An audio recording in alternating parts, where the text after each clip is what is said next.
After the Sengoku Jidai, The Boshin War is a conflict between the forces of the shogunate and those of the emperor. Every clan must pledge allegiance to one or the other. The object of the campaign game is to secure allegiance to our cause and capture territory. When our clan's fame reaches a certain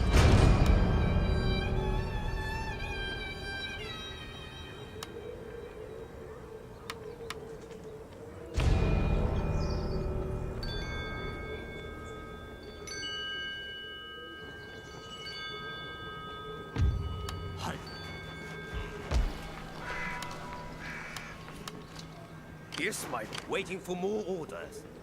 As you command, laying an ambush.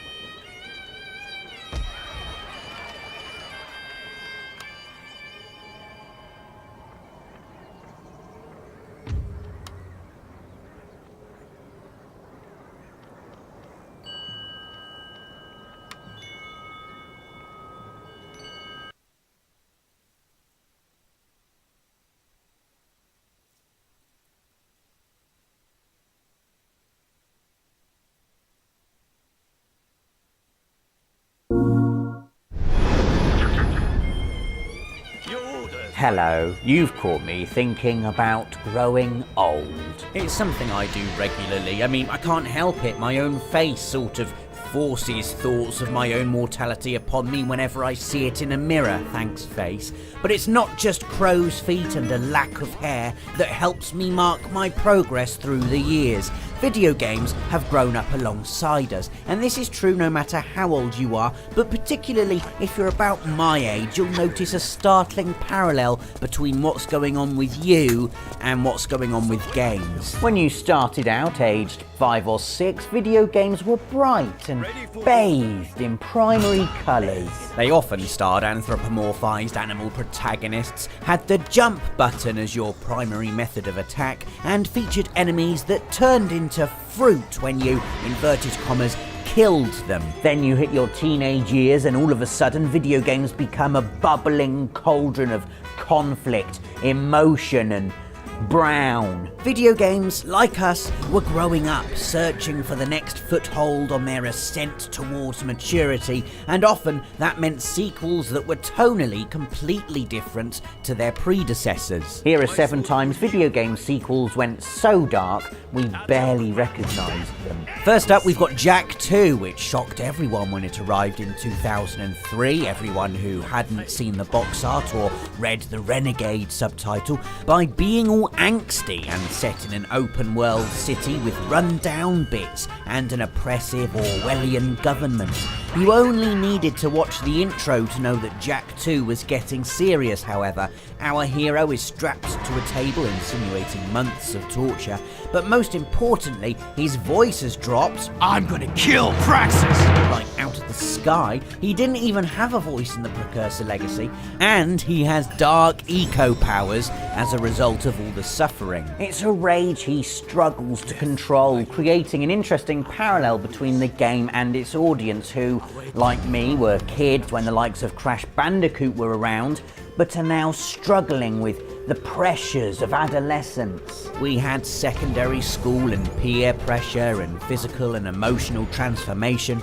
Jak had an optional goatee and purple plasma stuff coming out of his hands, which is basically the same thing. It also helped that Jak 2 was brilliant and that running around Haven City, stealing hover cars and blowing people into next week with magic shotguns was amazing, endless fun.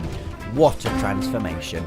The second entry on our list is the second entry in the Prince of Persia trilogy. Now, if you'd played Sands of Time, a comparatively cheery adventure starring a light-hearted, wall-running prince and featuring music inspired by the Arabian setting, you'd be forgiven for booting up the sequel Warrior Within and wondering, who on earth is this royal grouchy puss I'm now controlling? trolling. It is the same guy. Seriously, it's the same guy, only now we're really moody and acrobatically slaughtering nasties to heavy metal.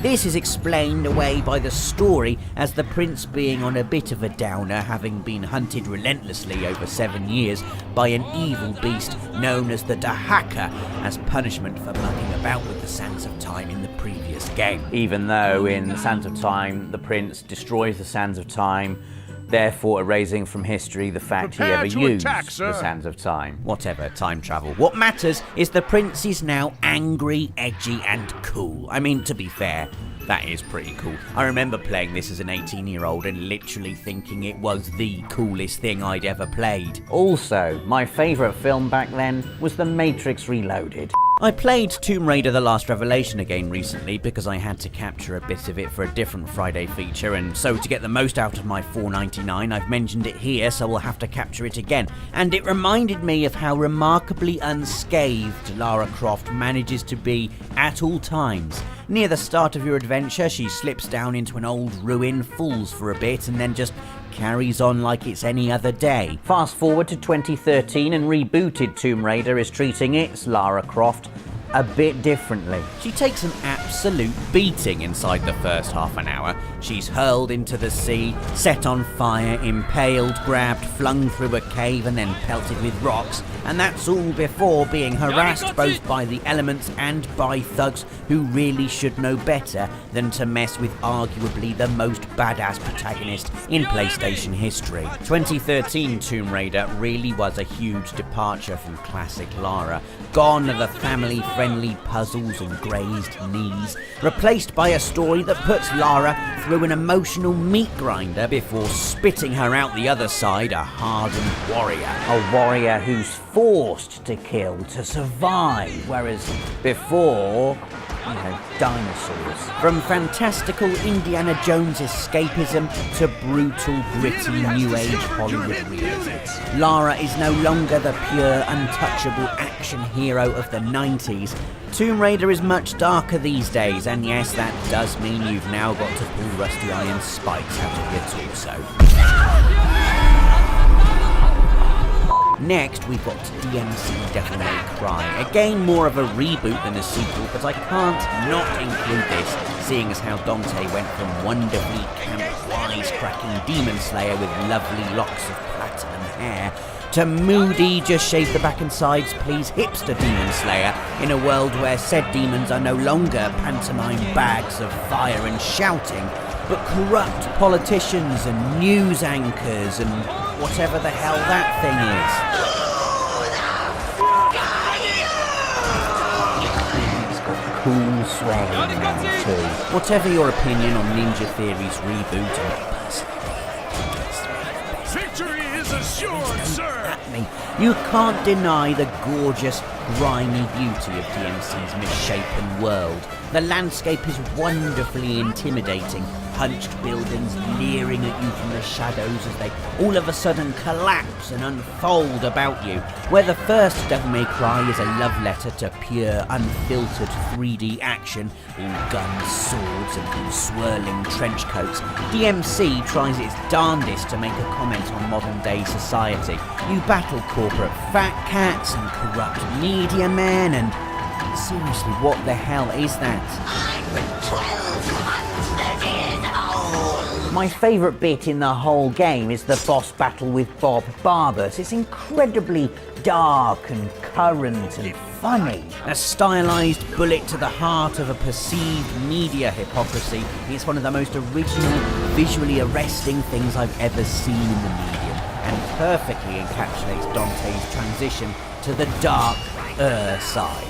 Who remembers playing Sonic as a kid? Everyone thought so. Sonic is basically joy in video game form, isn't it? It's fast, bright, and relentlessly fun.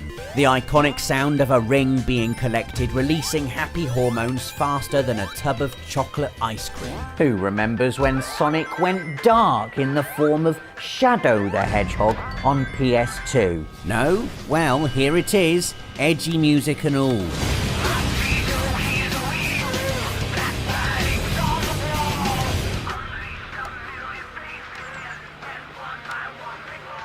Goodbye, Green Hill Zone. Hello, darkness. Even the main menu has grown up and got a gun. I remember when you were younger and you used to draw me nice pictures. Shut up and get out of my room, you don't understand me. I want 3D now, Mum. I want metal. I want a city at night. I want a hedgehog that isn't blue. Blue hedgehogs are so childish. Yeah, I still want to collect rings. Next up, it's Castlevania Lords of Shadow 2, as if you could get any darker than the first one, what with Gabriel killing his wife, fighting the devil, and looking sad the whole time. It turns out you can get much darker than that, actually. How? Make your main character, Dracula, have him slurp the life juice out of an innocent family to restore his powers, and add some stealth sections. Hey presto, you've got yourself a sequel that's gone dark.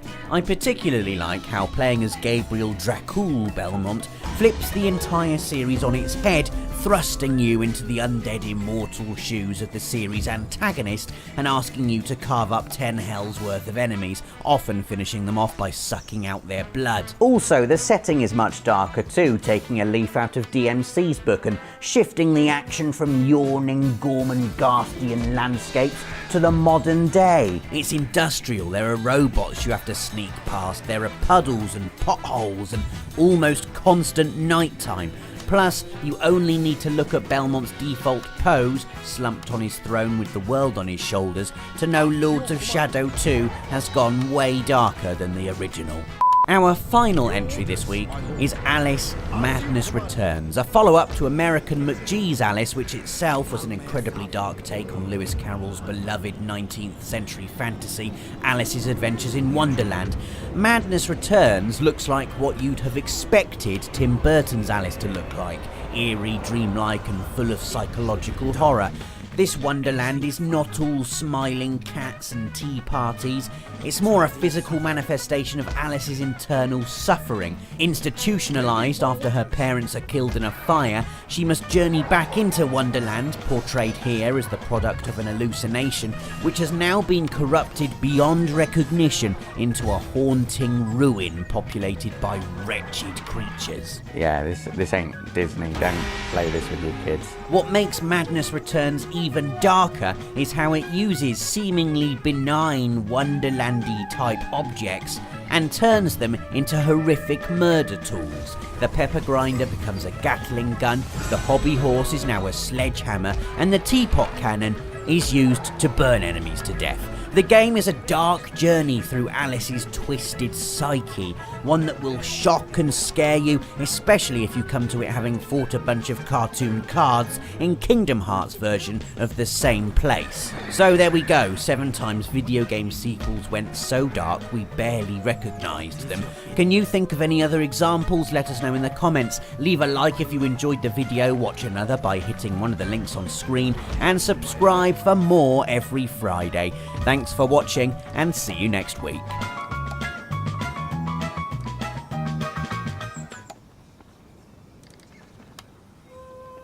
My sword for you, my lord. Laying an ambush, my lord. We got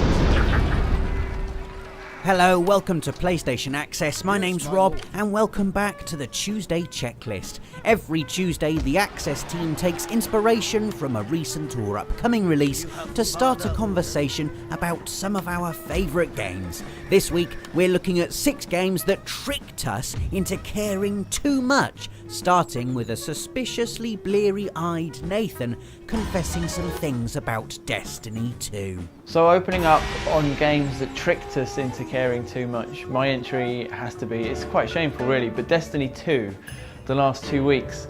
Dave, this comes after I promised you I wouldn't get into Destiny 2. I knew you were lying. And you were right. I really honestly thought it wasn't going to happen to me, because what makes this more ridiculous that I've been tricked into it is that I put so many hours into Destiny 1 and I cared about things that no human being should care about. Once I'd done all the story, once I'd done everything that the game had to offer, it's fun when you play with your friends, right? When you're in the Crucible together and you're beating other guys and you're coordinating and you're going to the zones, or now you can pick up crests in Supremacy, that's like my new favourite thing. that's great, and you're having, you know, you're catching up. It's always the excuse. Sorry Sarah, I've got to go online, I've got to catch up. Tim lives in America now, I've got to go and talk to Tim for 6 hours while I do the raid. So you do all that, like the high-end game stuff, and then, you know, my character's kind of maxed out. Or nearly maxed out. What am I doing it for? And I'm inching along. The game says, how about this number? And you're like, I would like that number, can I have the number? And then the game's like, yeah, but maybe not now, maybe tomorrow or after 20 hours of doing this thing. And I'm like, yeah, but the number though, I really like the number. And so this time round, I feel even more ridiculous. The game's been much improved, you know, story-wise, there's more kind of content to keep a normal, you know, like the emotional side of our brains going. I've rinsed all of that, that's all done. I haven't even admitted to you, Dave, I have started a second character now. So I'm actually halfway through. I've seen you doing this. I'm online last night. halfway. How was Dave for level 13? I thought he was... Yeah. Oh, he started. I got so annoyed with Warlocks using their grenades in Crucible. I was like, well, I'm going to have Warlock grenades as well then. I'm going to have area of effect grenades.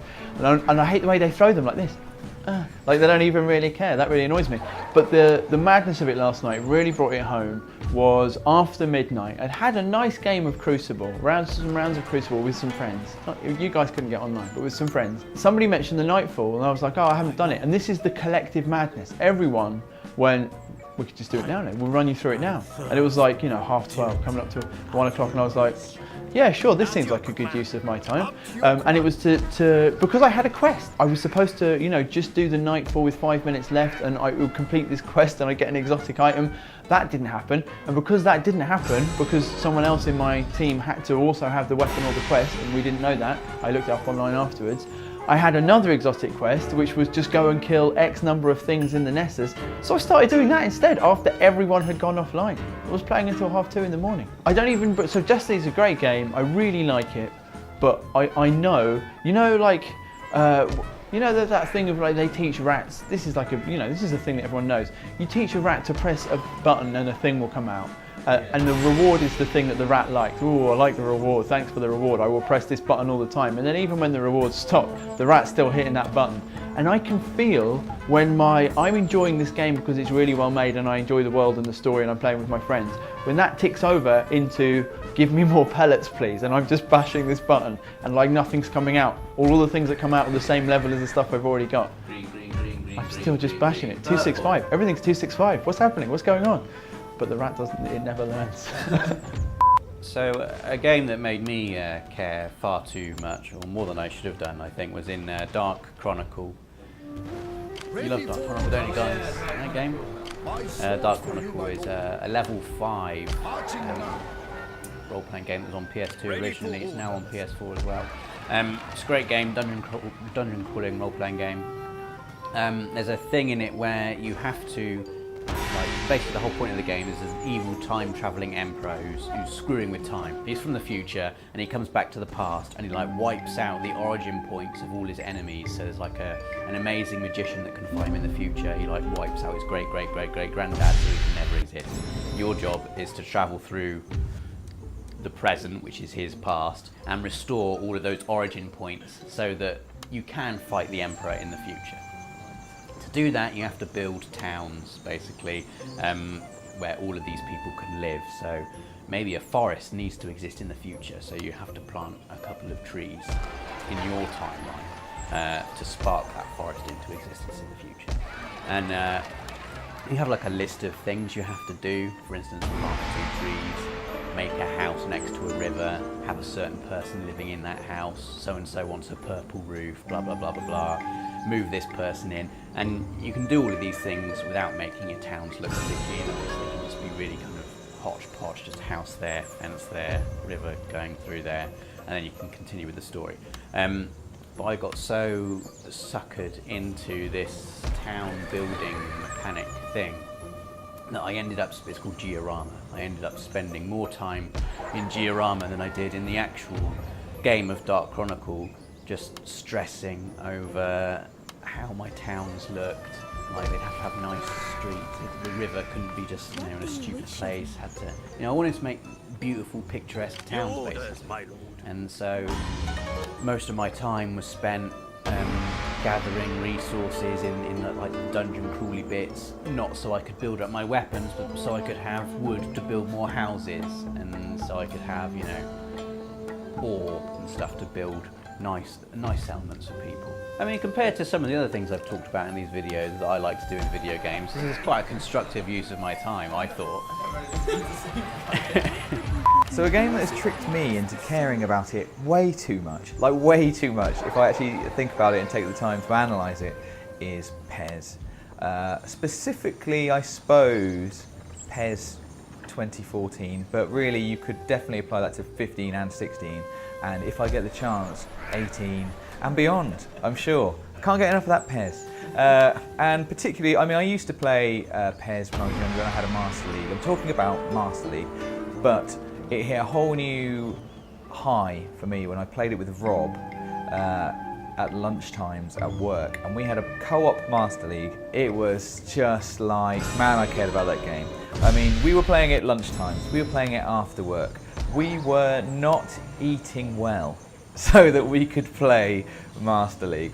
And a lot of people will be thinking, yeah, but you know, Master League is really good. But I guess what's interesting to me about it is that I'm not really a football man. I'm not really into football. I don't really support a team. I like watching international football, but apart from that, I support the England team. I support the England team, and a long way they continue to do better, actually. Do better, England, please. But I'm not really into football that much.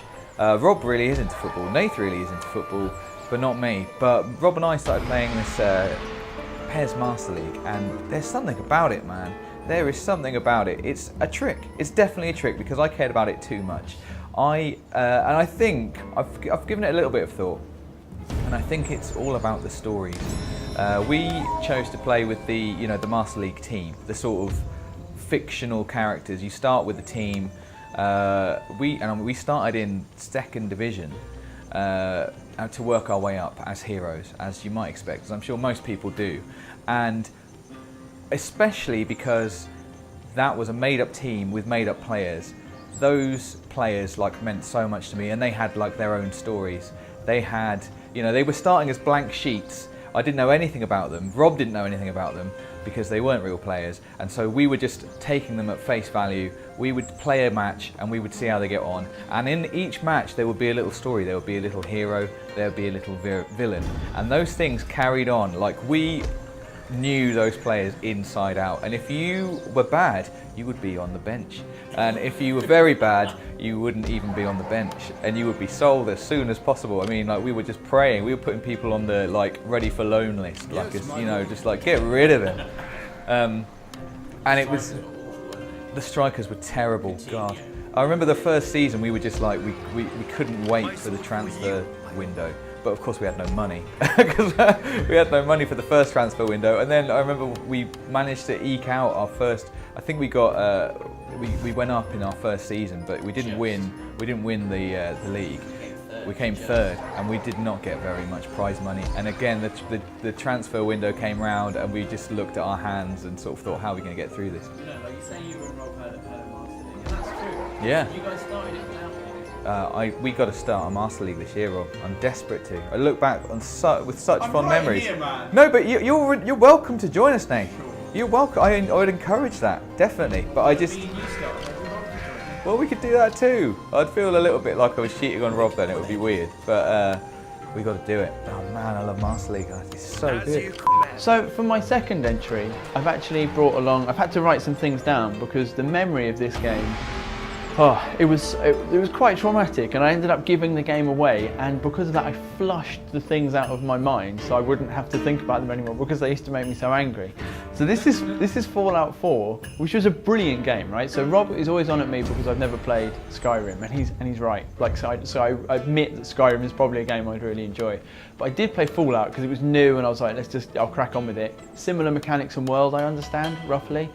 And you're right, I really, really enjoyed it, Rob, and I was getting towards the end. I know most of the big spoilers in the game. I decided the Brotherhood were a bunch of absolute idiots. I decided where I loved the detective whose name I've forgotten. Was getting on great with it, and then started to I had more and more settlements as I'd uncovered more and more of the map.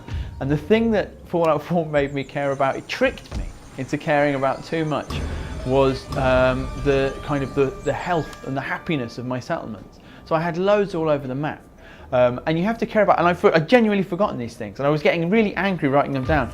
So you have to actually have beds for every person that lives there. Like, the game doesn't understand metaphor. Like, just have some beds and everyone can sort of share them. I would have like a hot bunking system if it was up to me. It's the apocalypse, guys, you know what I mean? Like, you're getting one bed between two seems fine, but they need, so I was like having to re-landscape tiny little settlements like in the middle of awful cities to make sure that everyone had their own bed. You have to actually wire the settlement. I haven't ever done a plug, you know what I mean, in real life. And then food, and the madness about the food was, I always like, you go into a settlement that's already like been made, or someone's house or whatever, and all the everything's in really neat rows, and so I'd always want really neat rows so I can really maximise the amount of food that I'm producing here.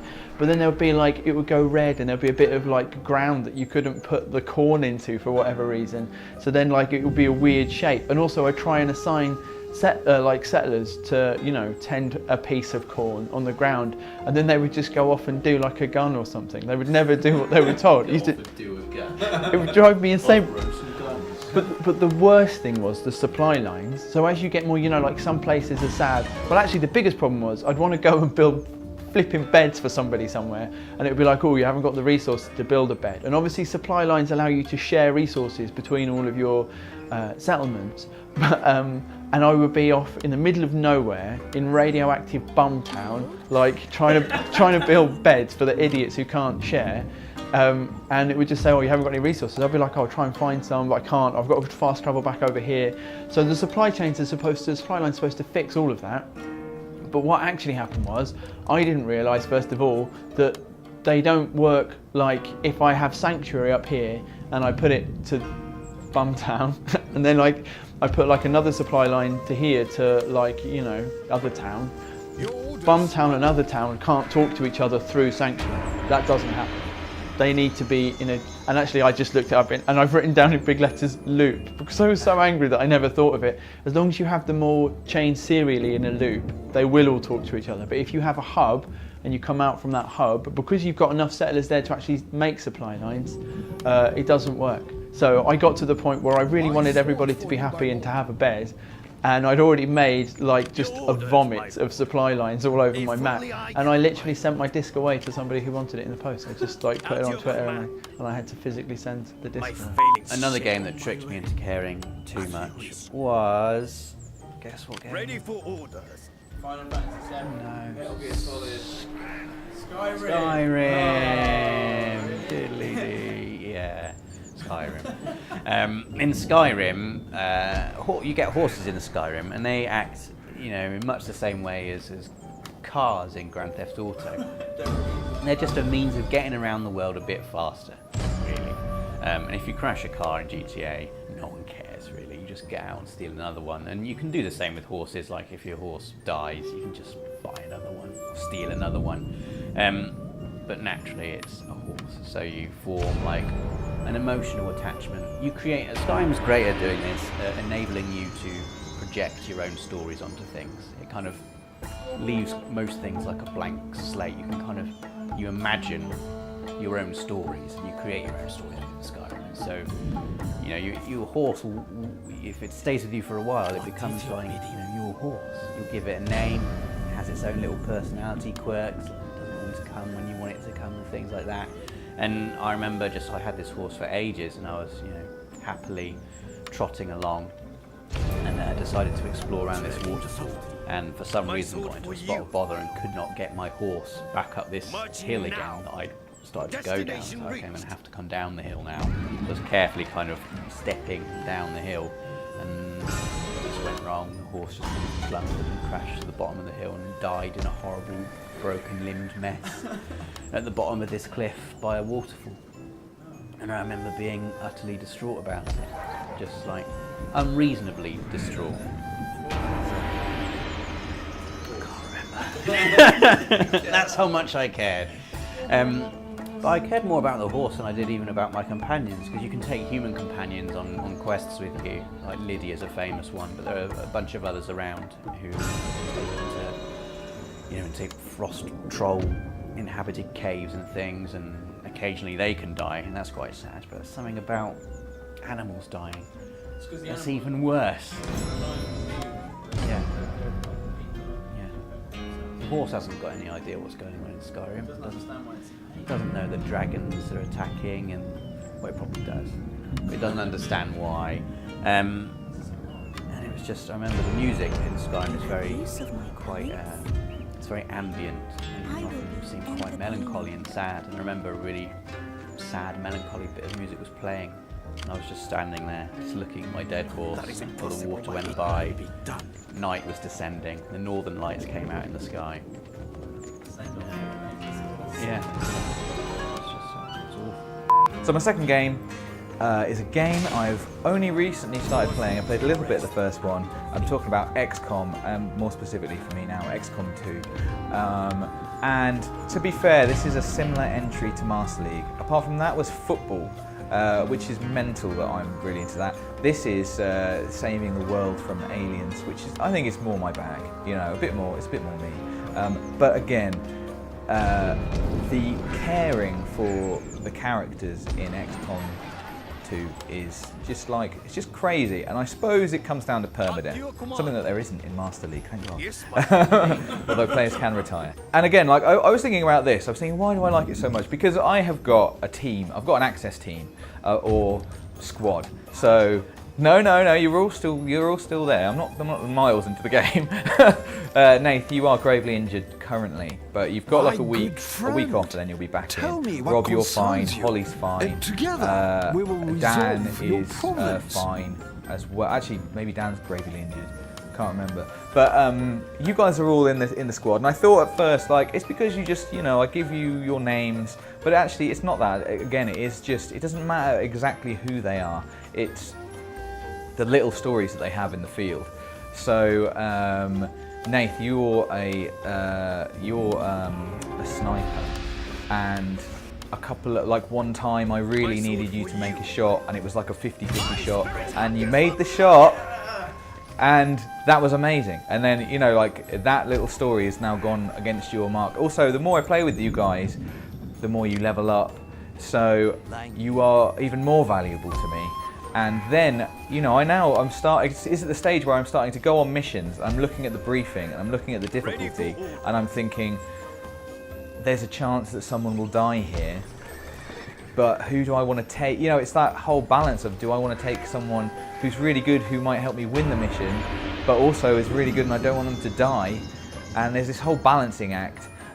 It's incredibly stressful, and you guys can't say no either. You can't even argue with me. You just stand proudly as I put you on the helicopter. That's nice too. You all respect me. That's good. Although I'm also in the game. So I'm the commander, but I'm also in the game, and I think I am starting to really protect me. Actually, I'm probably the one I protect the most. I think it's slightly subconscious, although now I've said it out loud, I guess it's a real thing. I know what I'm doing.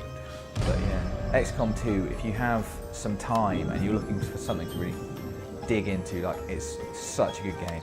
Like, it's turn-based, which I thought I was going to find a little bit kind of off-putting, but it doesn't matter at all. In fact, I'm so glad it is, because it gives me time to think through my tactics and plan everybody's amazing moves, rather than running in a bit hot heavy than just getting. It's great. It's slightly different way of dealing with caring too much to send that thing. What do you mean? It's like a weird safety mechanism. I've only ever had two children. No, I care too much, so I'll send you away, and I don't care about you at all anymore. Exactly. You're gone. If I close my, and I've literally forgotten about it and had to write it down. Yeah. If something becomes too important to me, I destroy it. Thanks, Nath. That's not in the least bit disturbing. And thank you for watching. Give us a like if you've enjoyed the video, and let us know in the comments what games have tricked you into caring more than you really should. Don't forget you can subscribe for more of these videos every Tuesday, and we'll see you next week. At your command, march!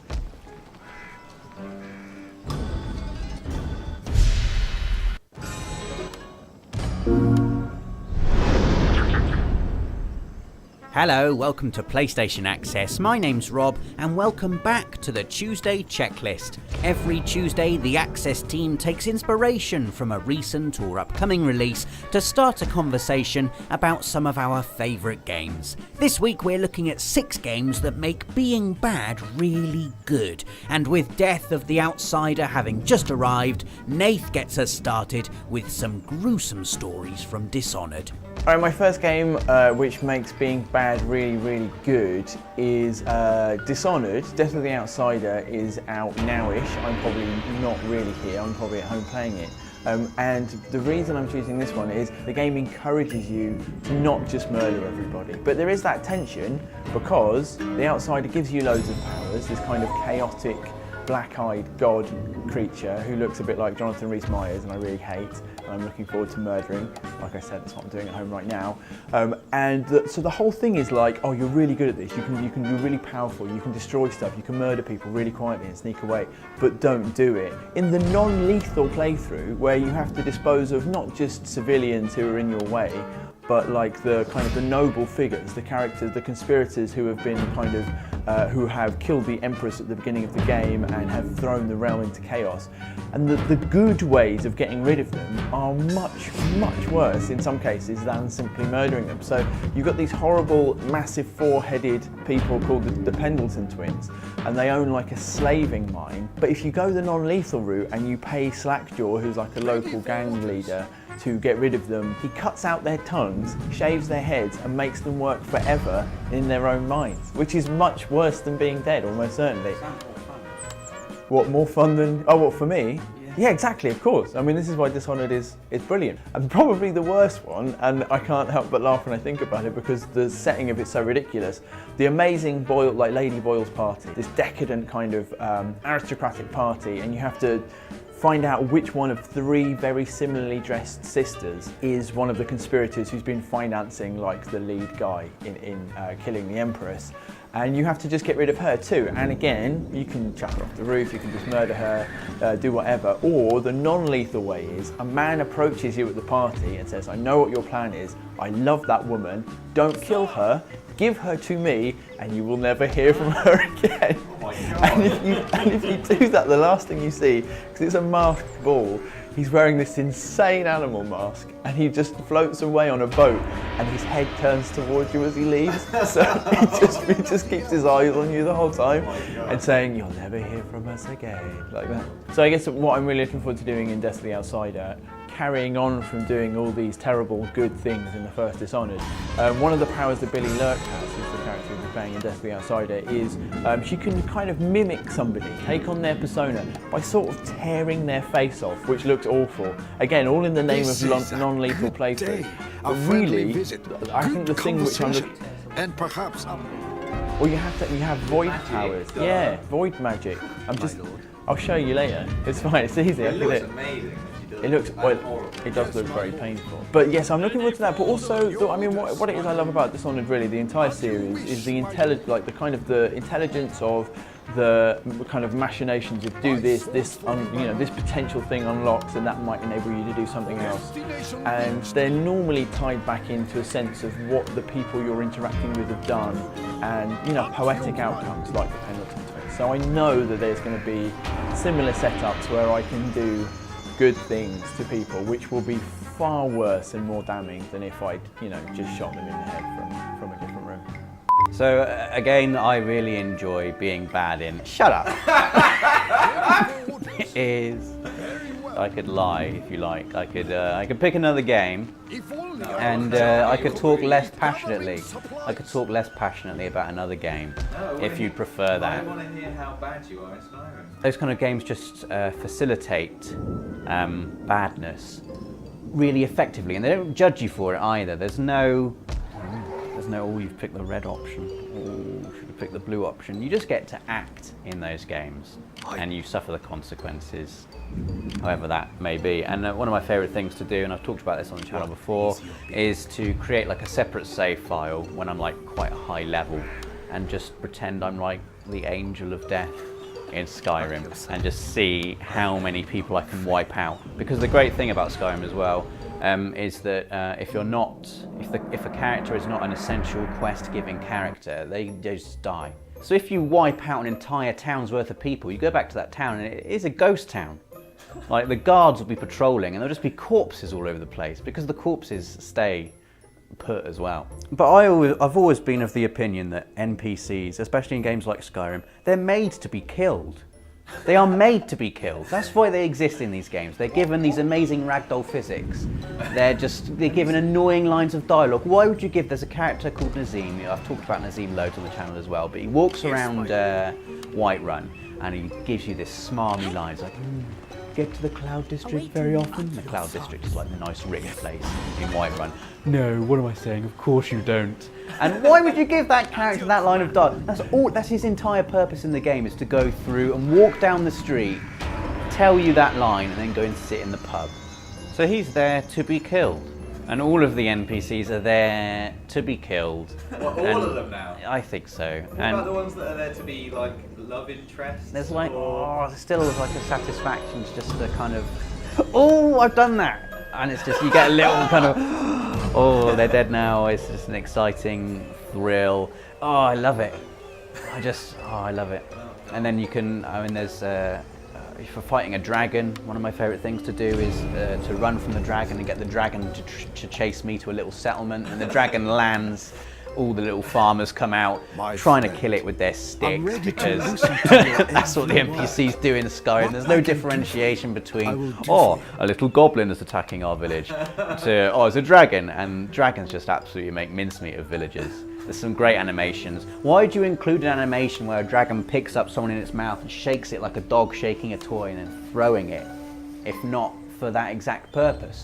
So if you have taken the time to read the title of this video, surely the first game that came to mind is my game, GTA 5, which is a brilliant game where I don't think anybody can help but be awful, an awful human. I think, you know, I like to think of myself as a nice person with morals and a good heart, and even I have succumbed to the charm of GTA. If you're like me, you're not particularly inventive, you just might take a car. First of all, take a car. I mean, there's a great start. You know, I've got my own car, but I'm having your car. Anyway, it doesn't matter if it's a nice car or a nasty car, I'm picking up your car. The first... yeah, exactly, yeah, I've had that. Don't tell the cops. Yeah, this one's mine, look, I admit I stole that one, but this one's mine, definitely. I mean, before it was that guy. But, so, you know, you take a rubbish car, then you'll see a better car, which you'll crash into. Then, you know, and then that's like a whole system in itself. Just getting better and better cars by way of Grand Theft Auto. Funnily enough. Right. That one now. Yeah. Yeah. Well, GTA is just a world full of toys, and you can have all of them, basically. The rules are all still there, but it's so fun to break them.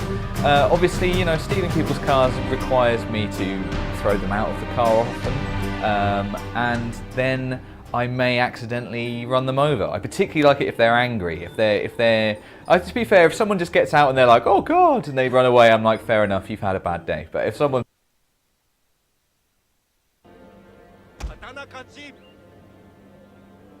General, following orders.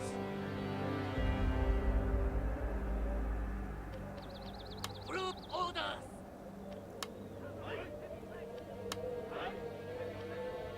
Group orders. Group orders. Immediately. Sabers at the ready. Sabers at the ready. Group dismissed. Orders.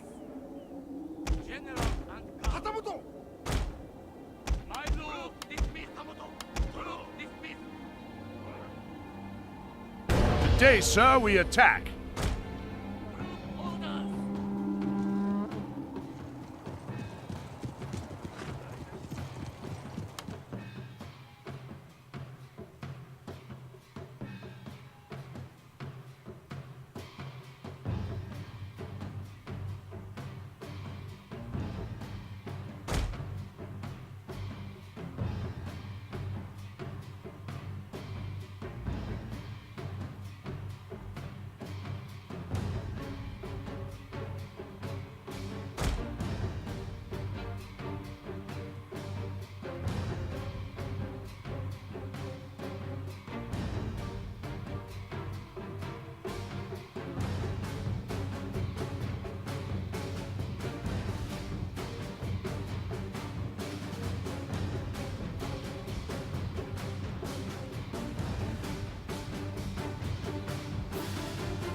Victory is close, sir!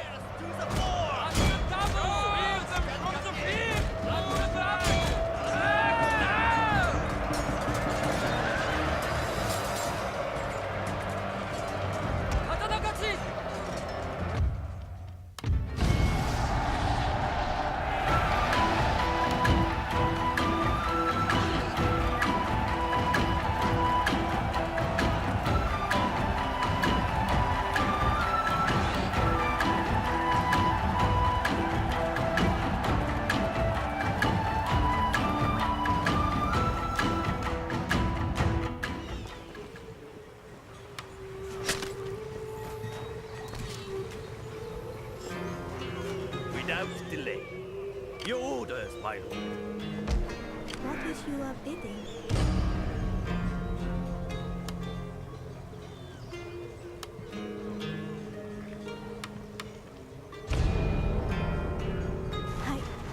My heart races with anticipation. I will distract them. How may I serve you? It will be done. My spirit hungers for blood!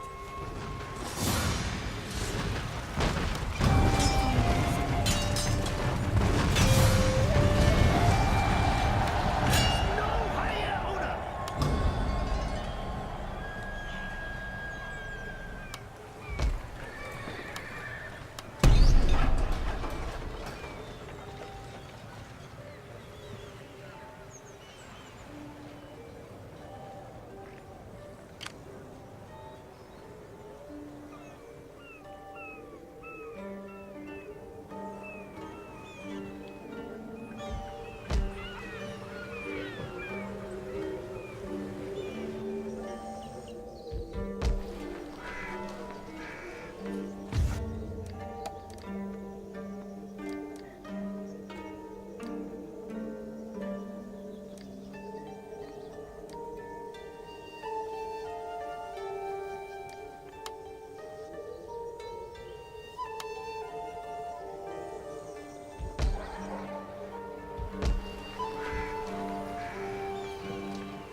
Your orders, my lord.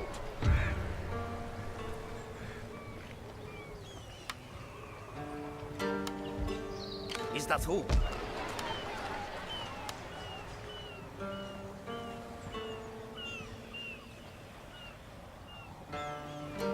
My sword for you, my lord.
do you wish of me?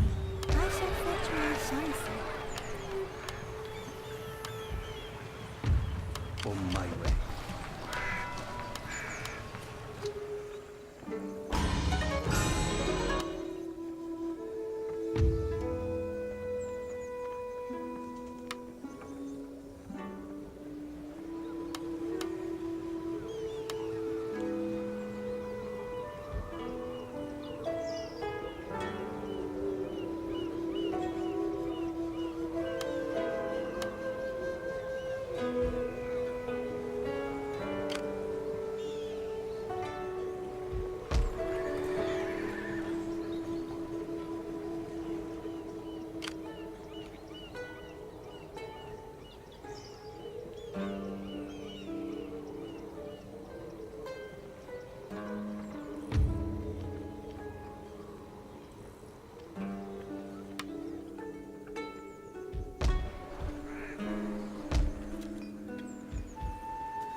Yes, my lord.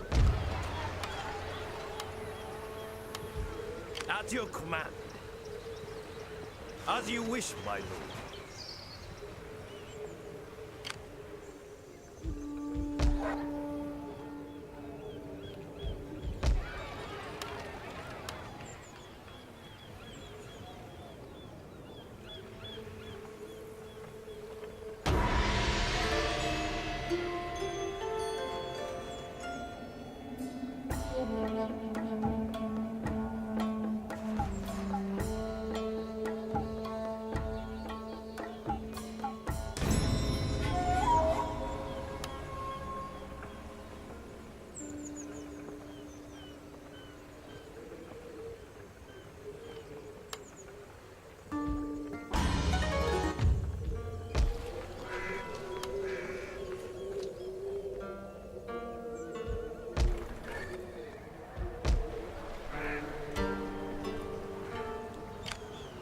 Your orders, my lord.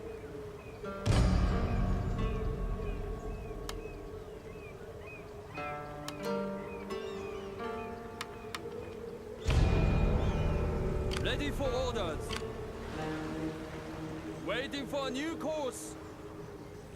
My sword for you, my lord. Ready for orders.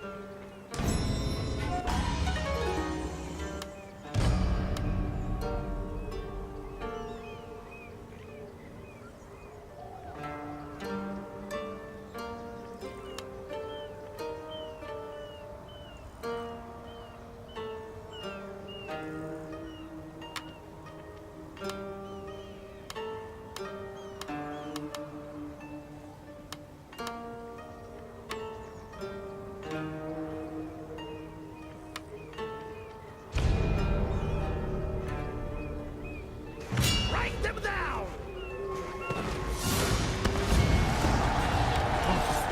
Stand and order!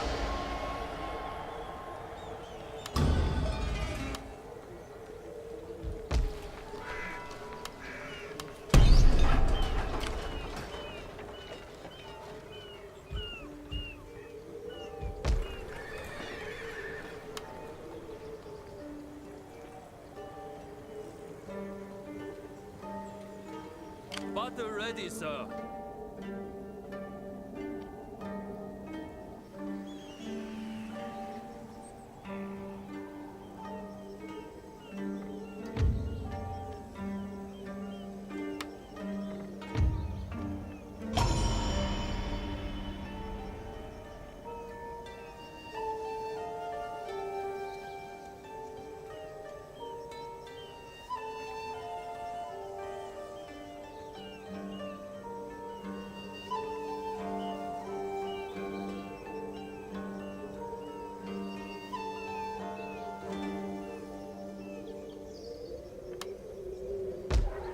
Sir?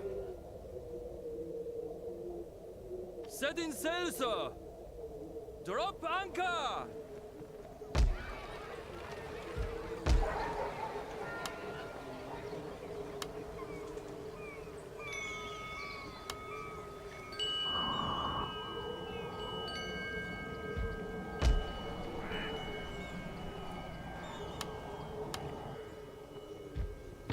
It is my honor to serve.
forward, sir.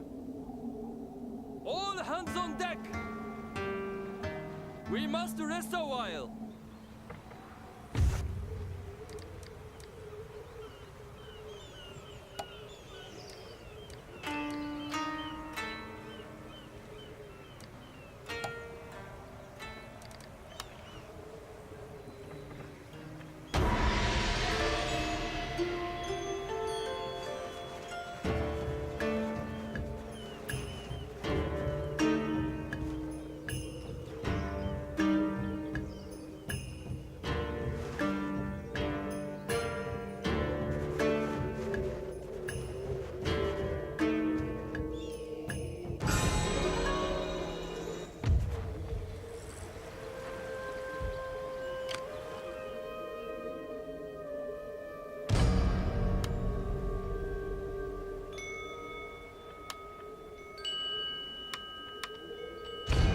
To your command.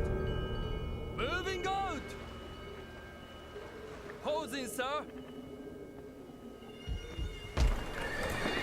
You have use of my talents. Distracting. Yes, my lord.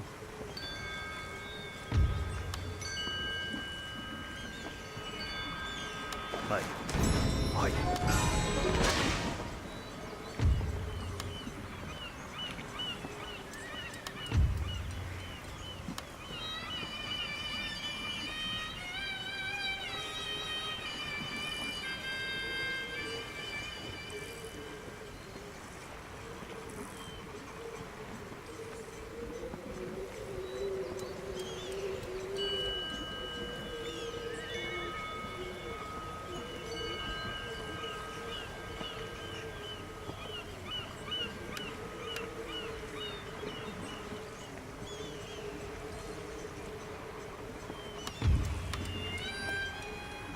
My lord?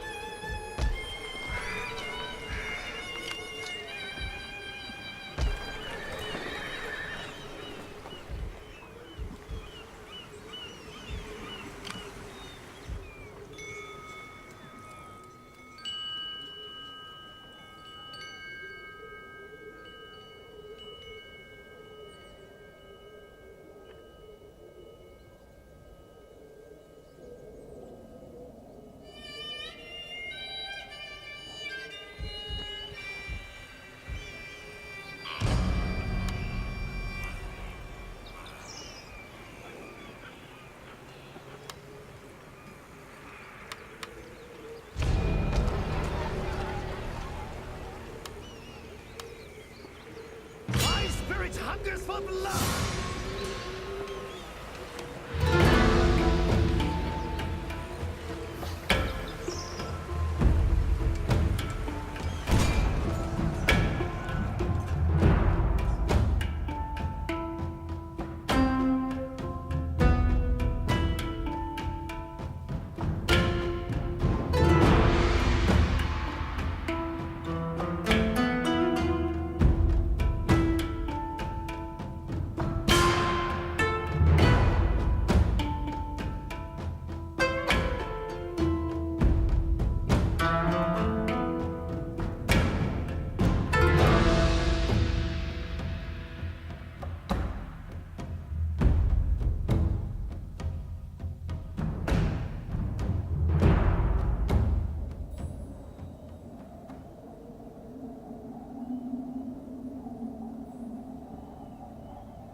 General Patrol Group.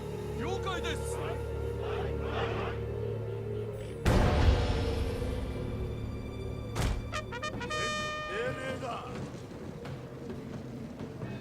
General Vanguard. Tables drones up. Let them taste us, my lord. Group dismissed.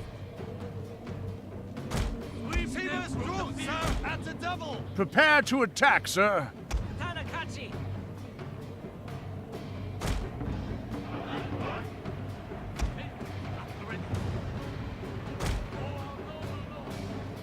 We shall cut them down! General and guard! At the double!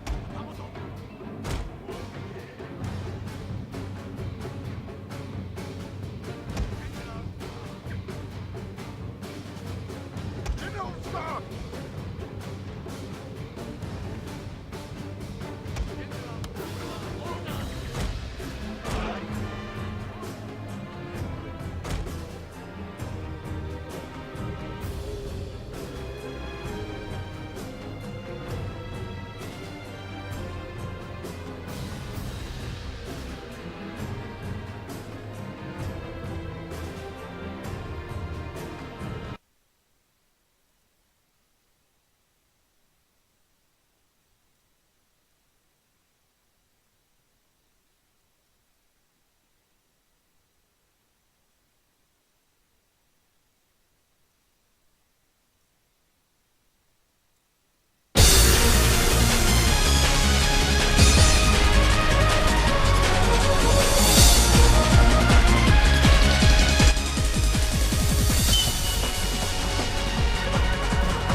Very well.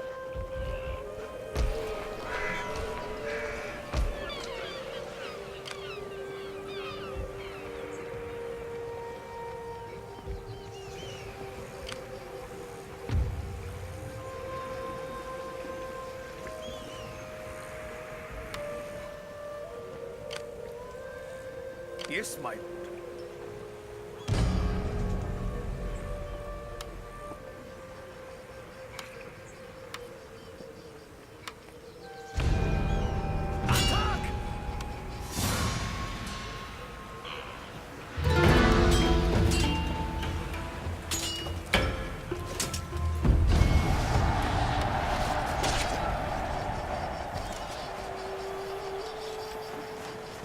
Waiting for more orders.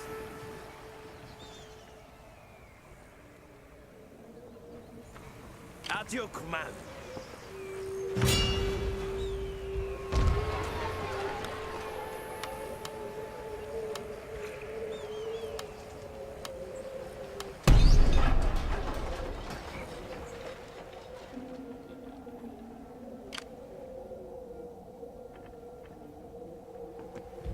Ready for orders.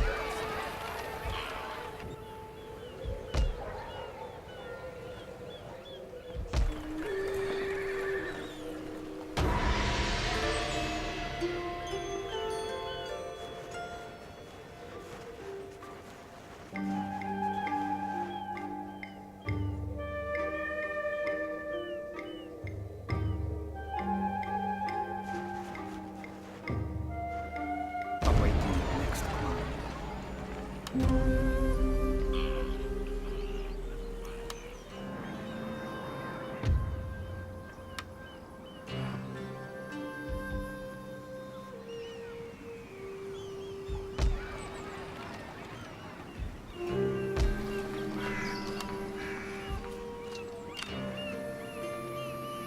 What would you have me do?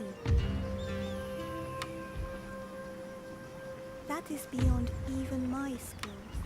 Your orders, my lord.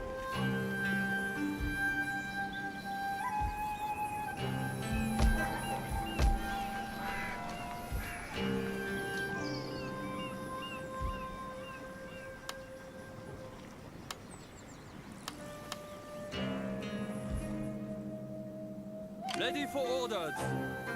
We sail for glory. Our voyage is done.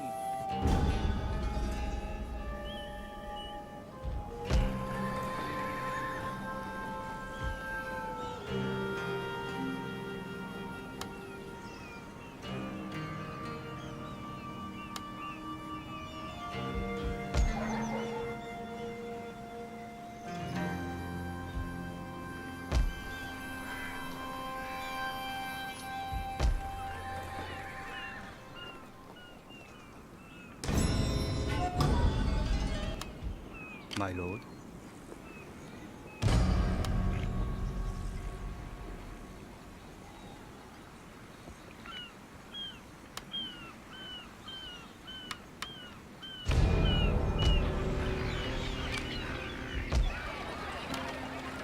Forward, men! Orders received. Forward, men! At once, at your service. On the move, sir.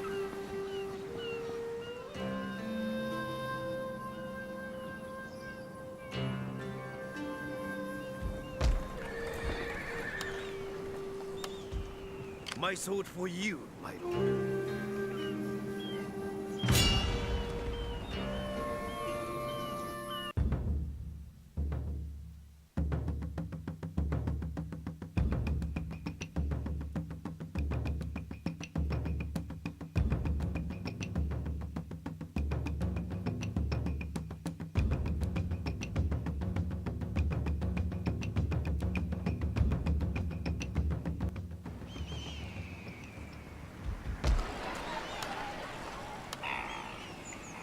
Forward, men!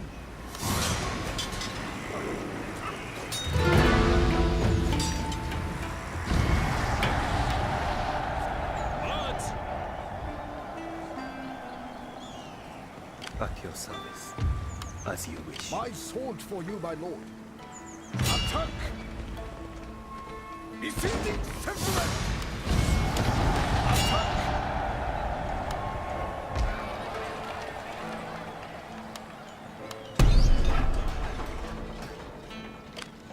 What do you wish of me? lifts the soul. At your command, forward, man! On the move, sir. Make haste, man.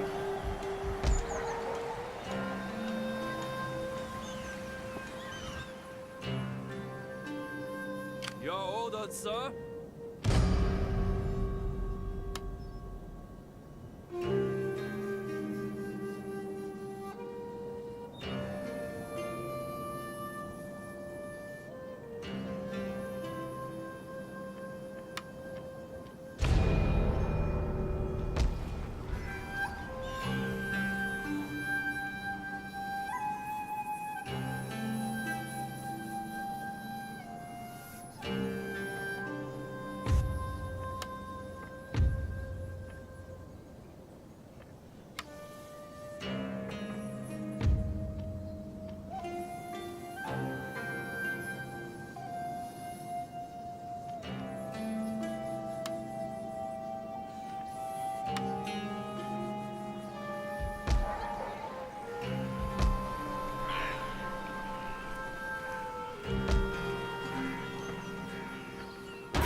Battle ready, sir.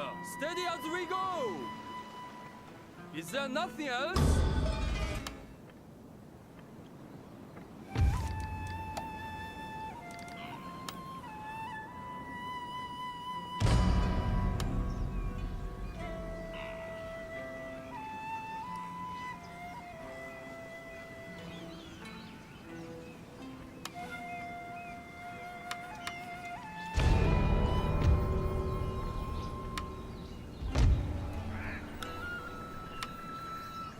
To your side at once!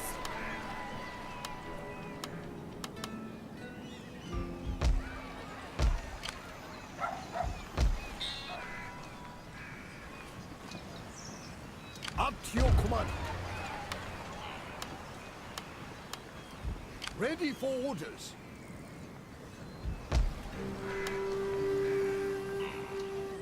What is your bidding? Awaiting further instructions. I will distract them. I am honored. Attack!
Bodyguard, ready!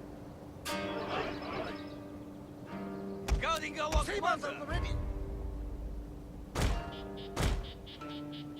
Sabers drones! Orders! Route dismissed! At your service, my lord! Order, General! General's Await! Ready for orders, noble lord. Today, sir, we attack.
As you command. Yes, my lord.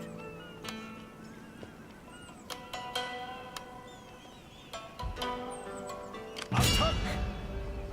Yes, my lord. Searching. Yes, my Your orders, my lord.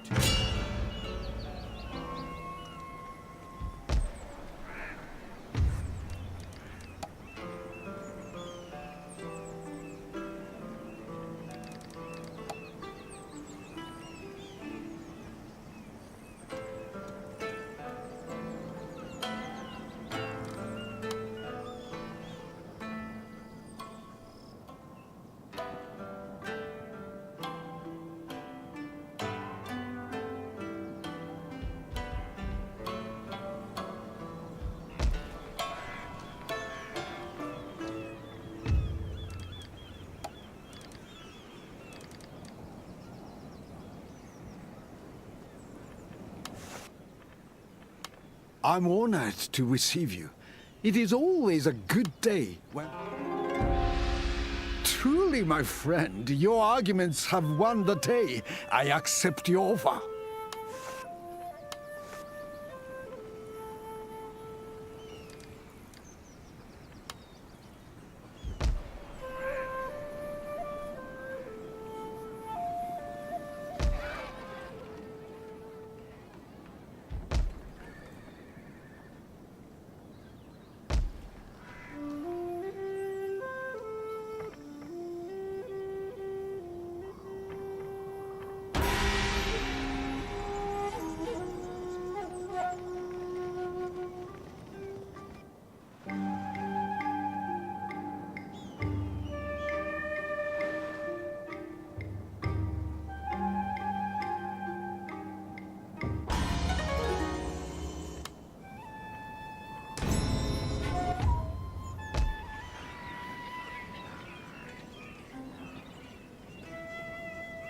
At your command. You have use of my talents?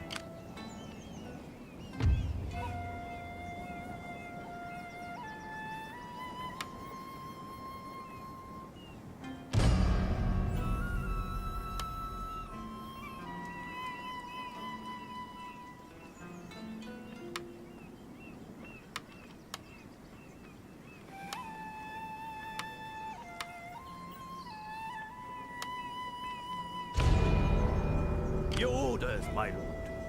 Attack!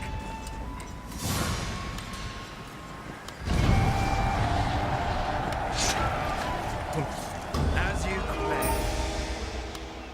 Ready for orders.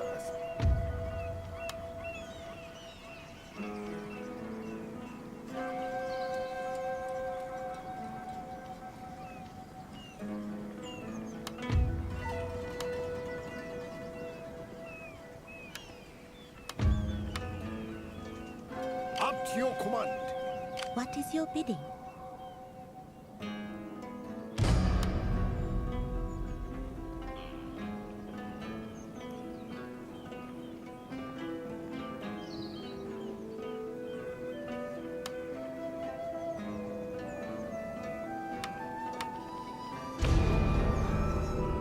Making my way there. Distracting the army.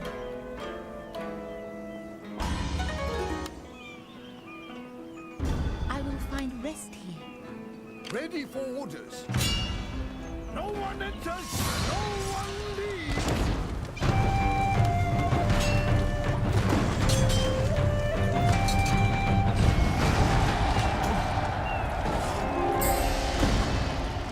There is no higher honor.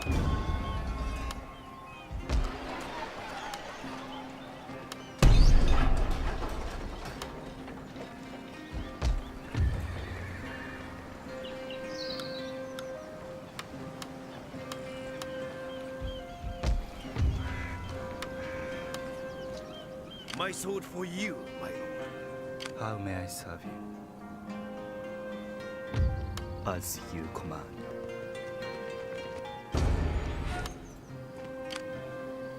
There's no higher honor.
I would have you listen to my offer. You may find it interesting.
for death and honor!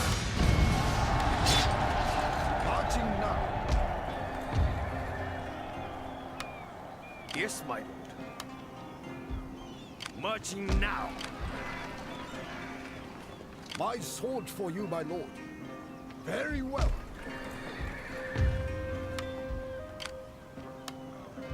As you wish, my lord.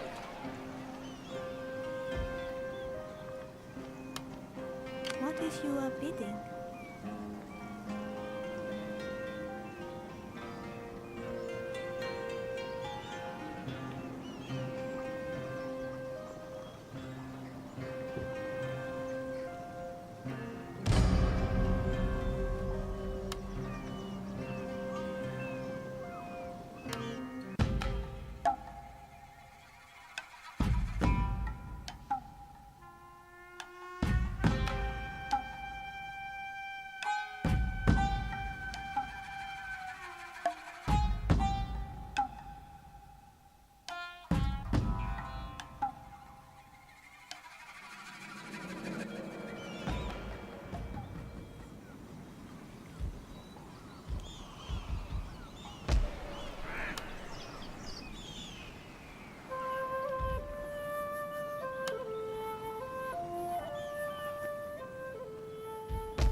Is that all, my lord? My lord.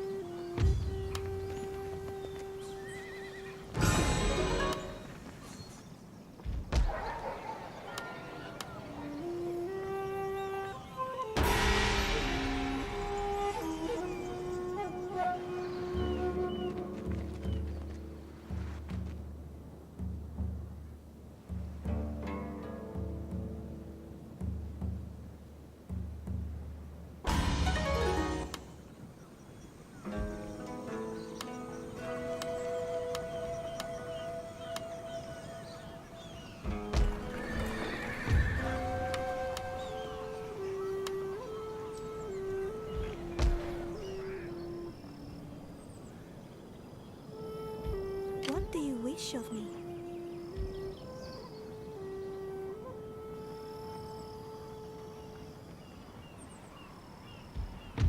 I shall dance for you.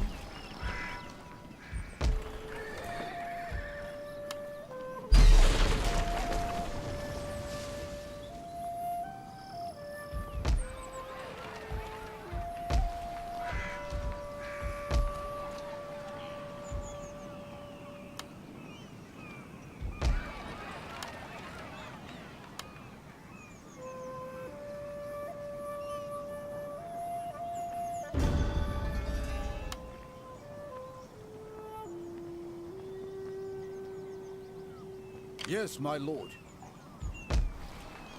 Your orders, my lord, without delay. I shall dance for them.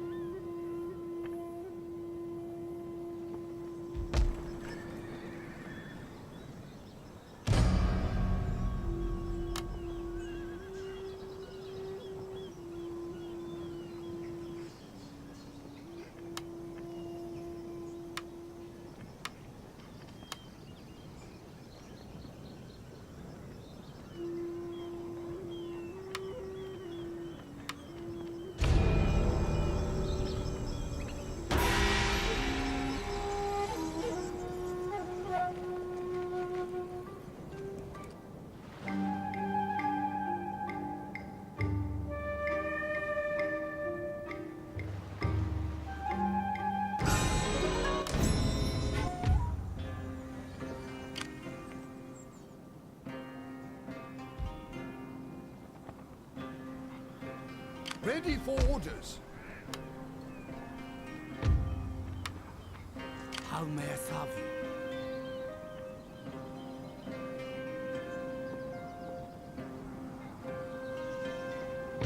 you? It will be done.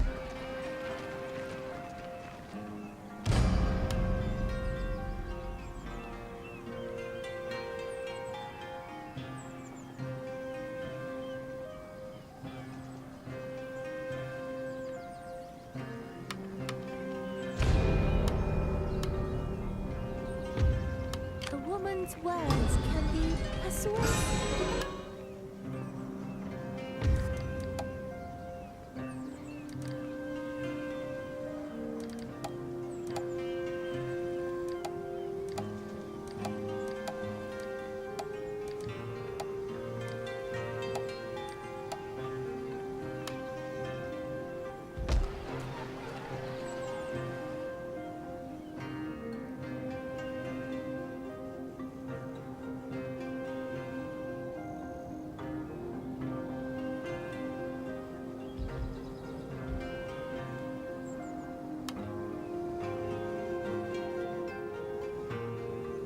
My sword for you, my lord.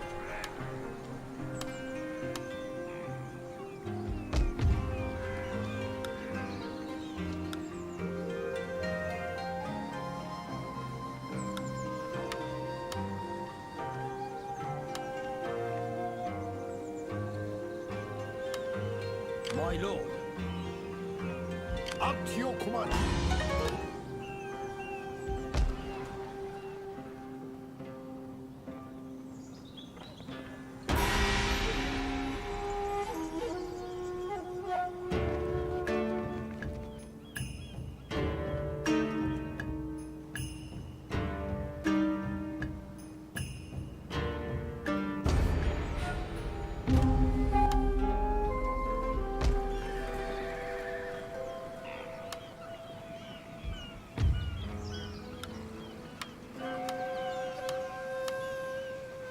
What do you wish of me? They will obey.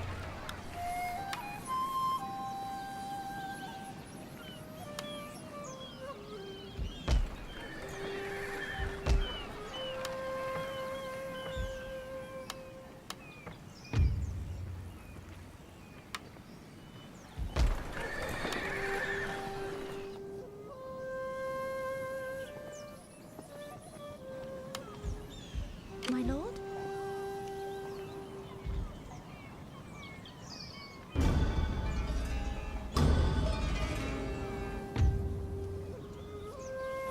What would you have me do?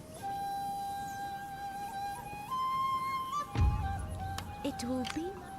Is that all, my lord? Yes, my lord.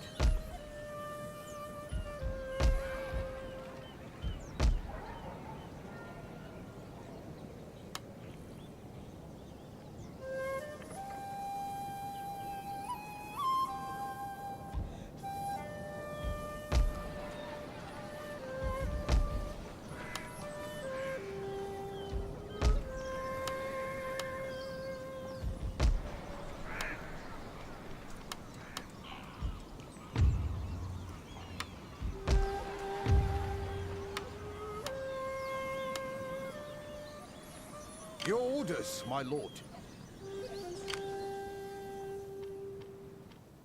Ready for orders. Setting sail, sir.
Awaiting your next command.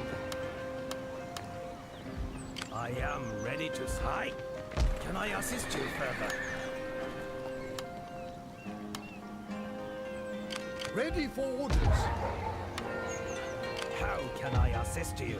They will be silenced. It is my honor to serve. What is your bidding. My sword for you, my lord. As you command.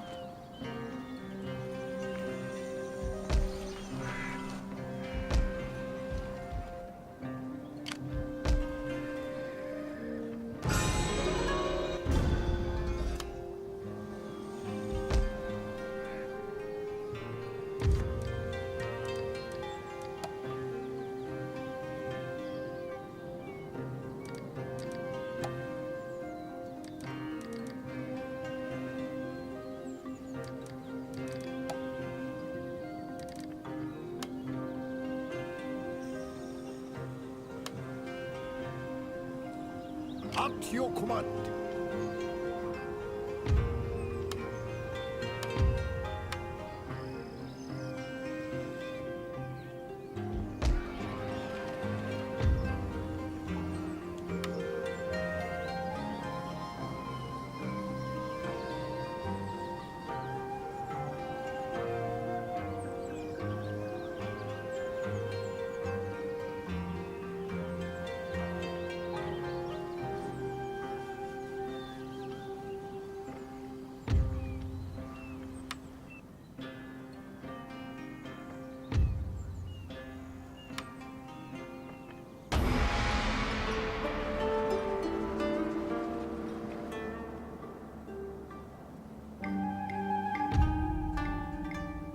Let us speak, like sensible men, of many things, and so reach some accord here today.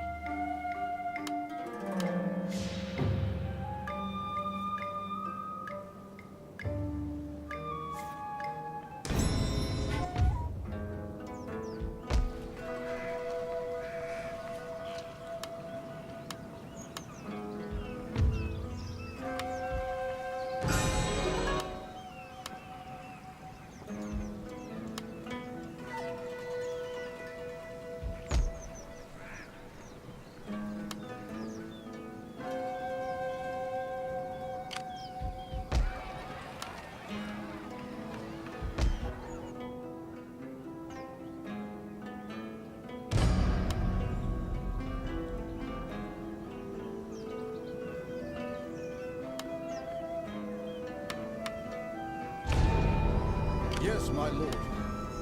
Treading softly. I await new orders. At your command. I will not fail.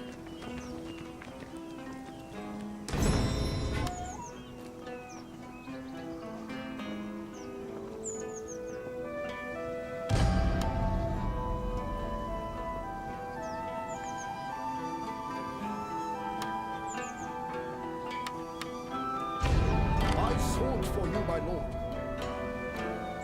My spirit hungers for blood.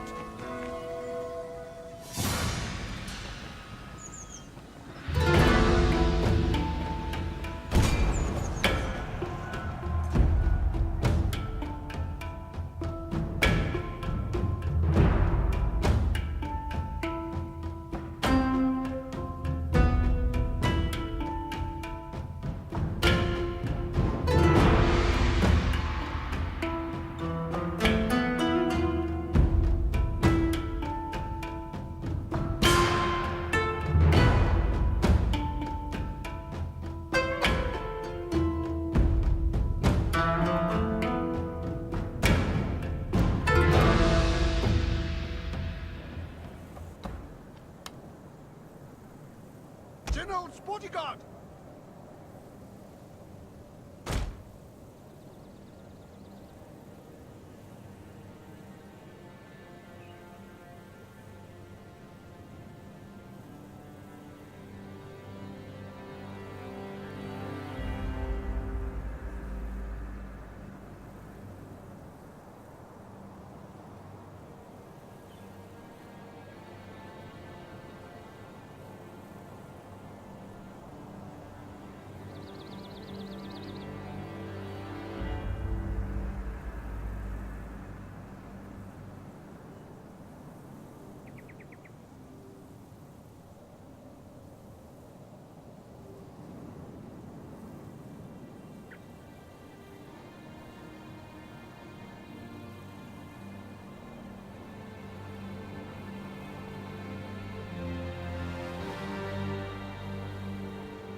commander! Guarding our commander! Battle group ready! Today, sir, we attack. General the General!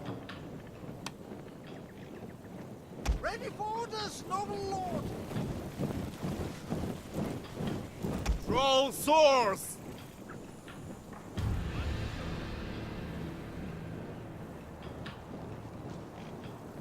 At your service, my lord!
Katana kachi!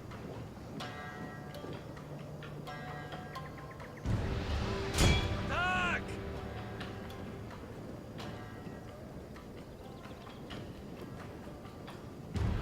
Adikachi!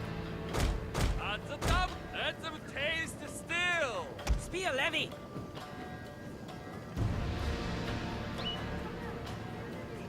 Sabers at the ready! Let's go!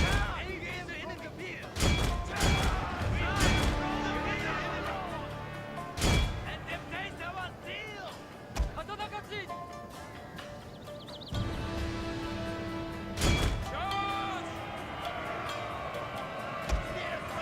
An ambush, General! An ambush! Sabers at the ready! We shall cast the break off attack! Draw swords! Let them taste steel! Attack! At the double! At the double! Sabers strong, sir! All down! Levy! Charge! Sweep back from the field! Let them taste steel! Engage the enemy! Ready to attack, sir! At the double! Spear, Levy! Spears at the ready! At the double! Spears to the fore! Sabers at the ready! At the double!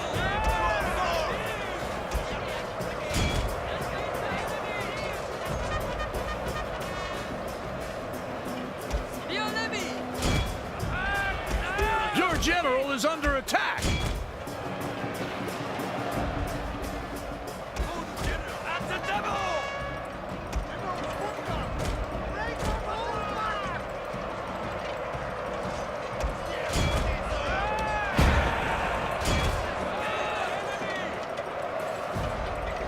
Ready to attack, sir!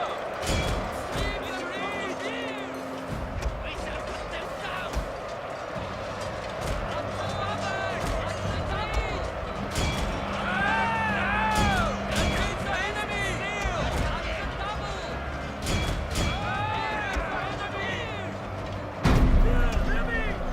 At the double! Hold back! Spears at the ready! Sabers at the ready! Attack! Attack! Now! Sabers at the ready! At the double! Let him face our steel! Engage the enemy!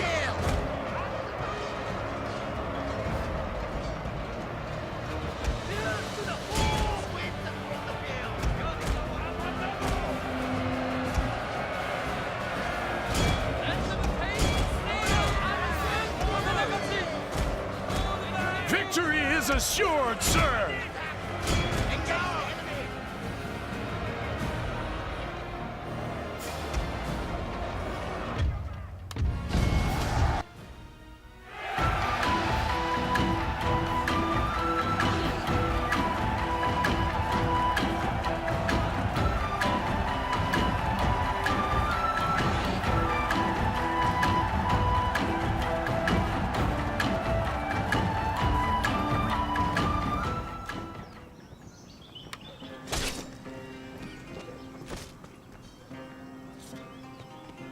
failings shame me. Your orders, my lord. At once. My heart races with anticipation. Ready for orders. Yes, my lord.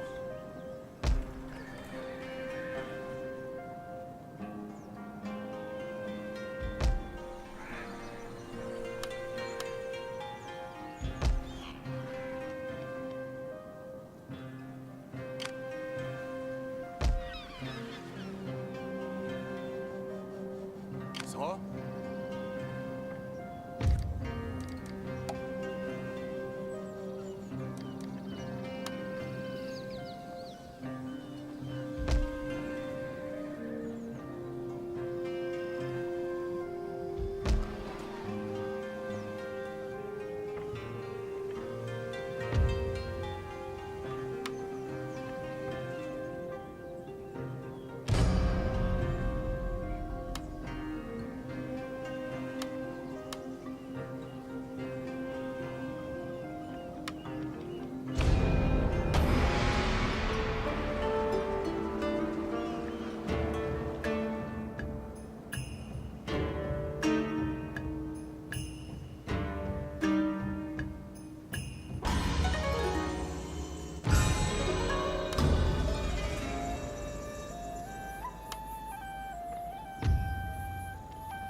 wish of me? Tea, yes, and polite conversation. Yes, my lord. Attack! My spirit hungers for blood!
use of my talents.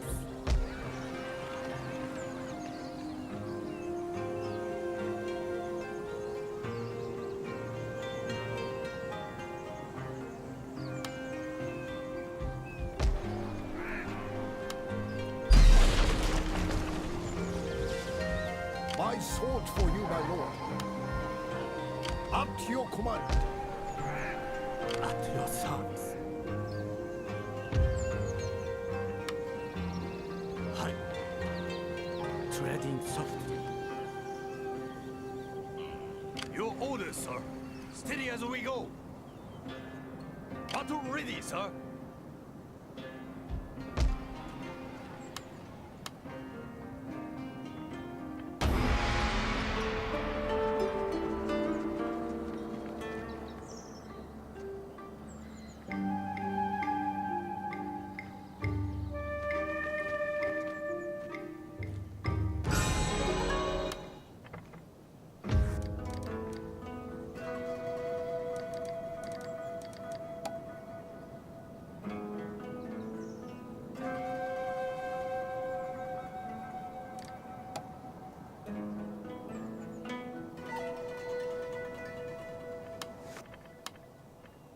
I'm honored.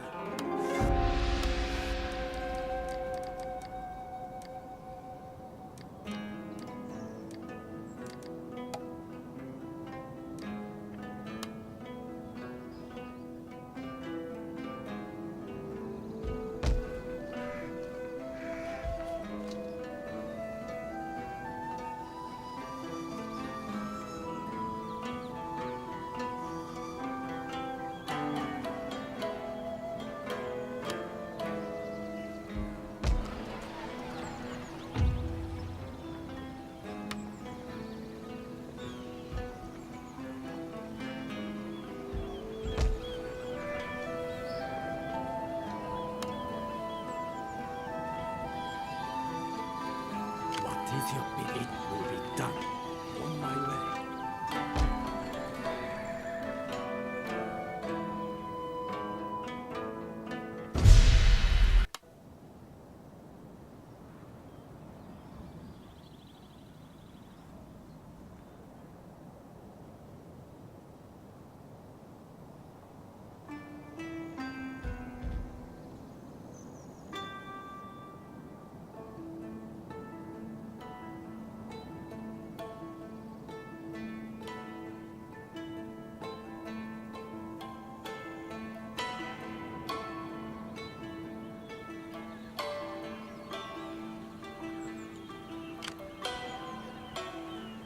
At your command.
My lord? I shall fetch my Shumsen.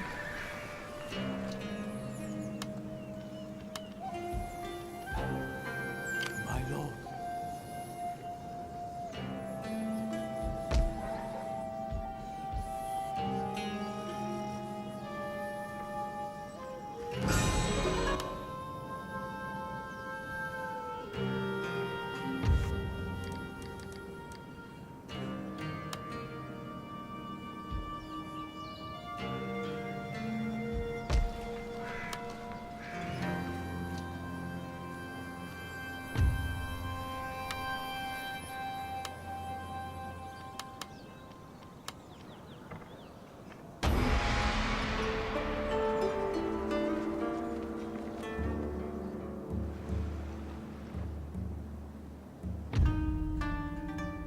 Let us speak then of matters of import.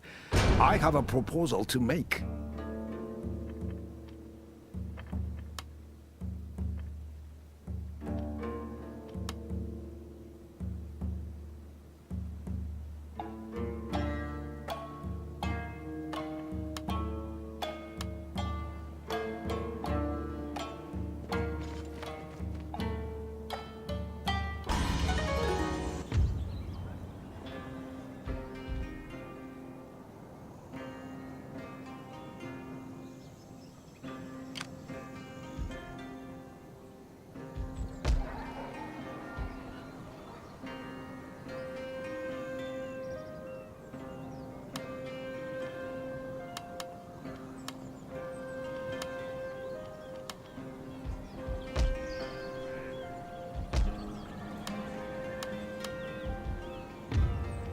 I shall silence them.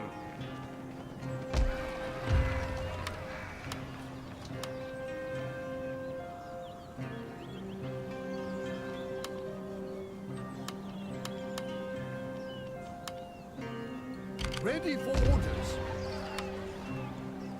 What is your bidding? Your orders, my lord.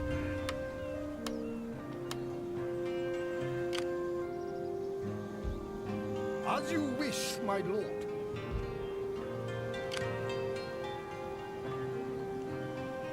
Yes, my lord. Discretion, as always, lord. I will be entertaining.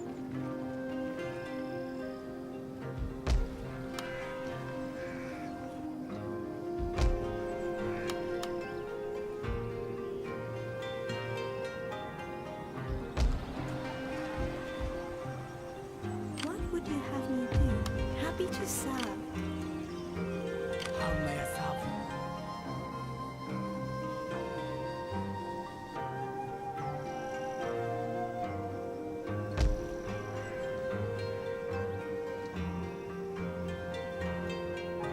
you? You have use of my talents?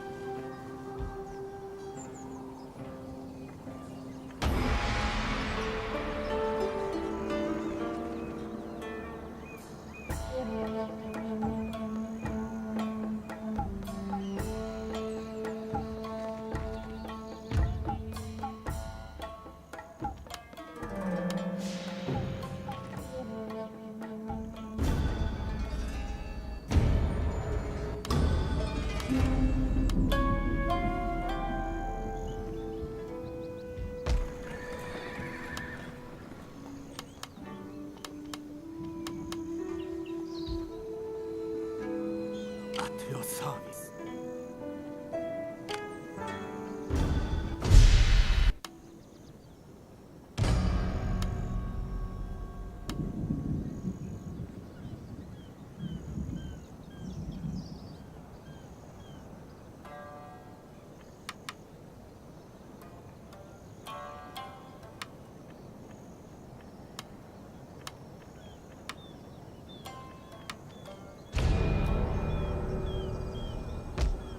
Yes, my lord.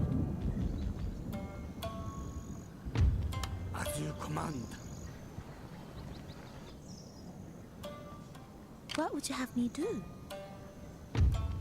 They will forget their war.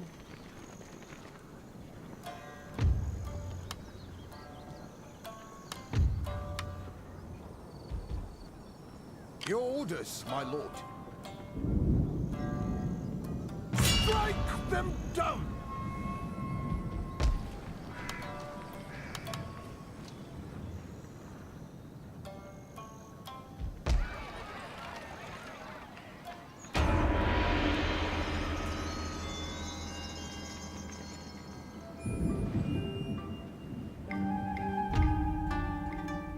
Perhaps, if you listen to my offer, you will find some merit in the idea.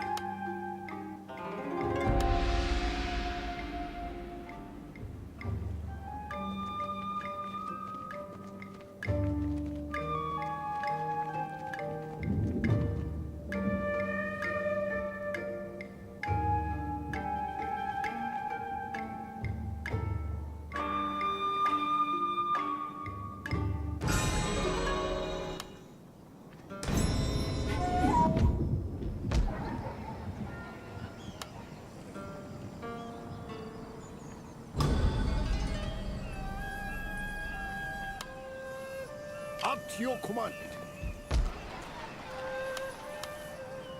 Ready for orders.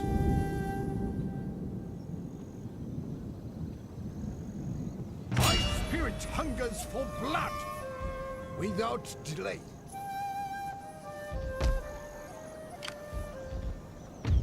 Hi. What is your bidding? Very well, my lord. Is that all, my lord? Awaiting further instructions. Hi.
What do you wish of me?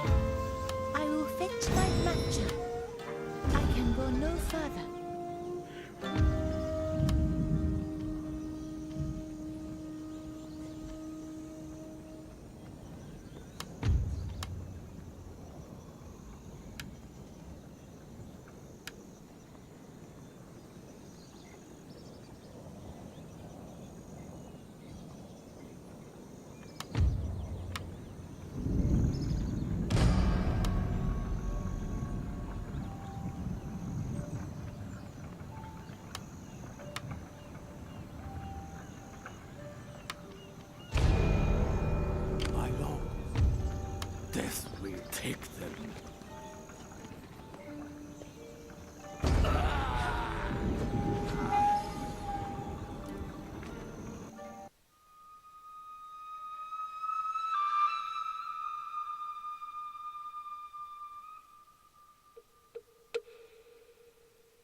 my sword for you, my lord.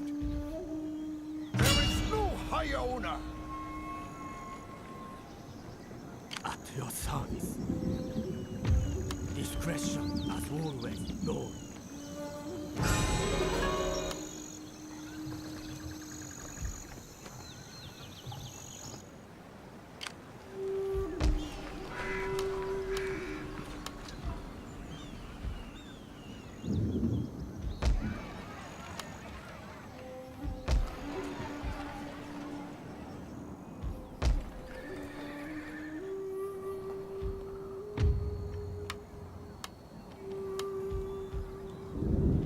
Awaiting your next command.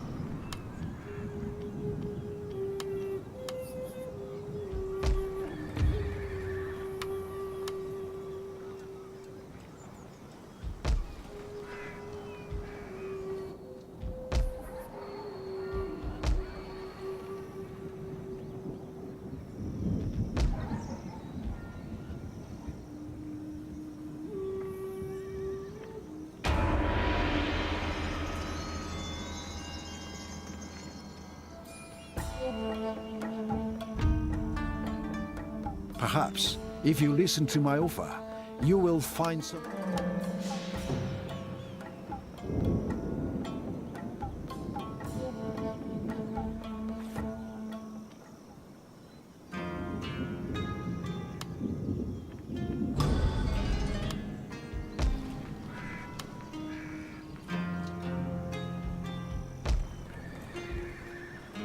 Yes, my lord.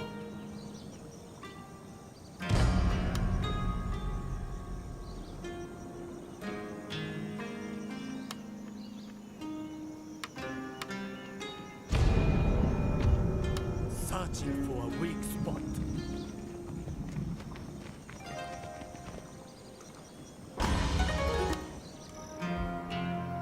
Yes, my lord.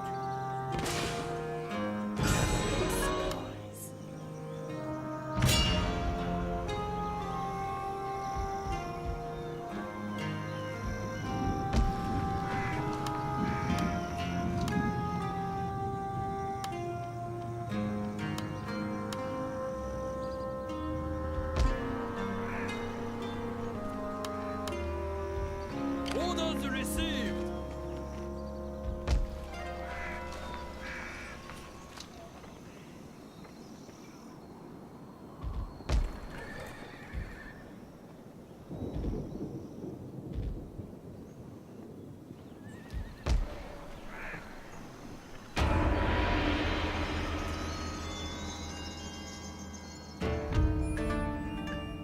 I would have you listen to my offer. You may find it interesting. When you consider my offer,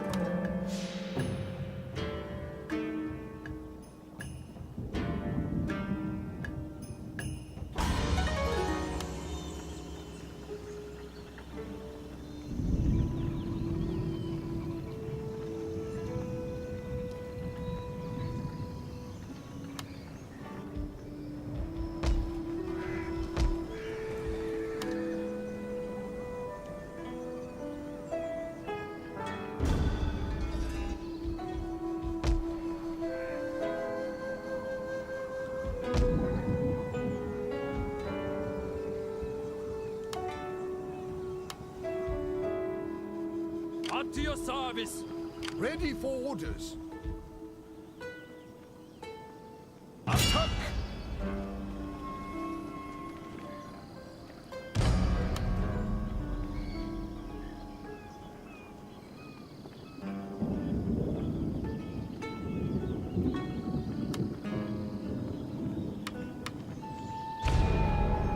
What is your bidding?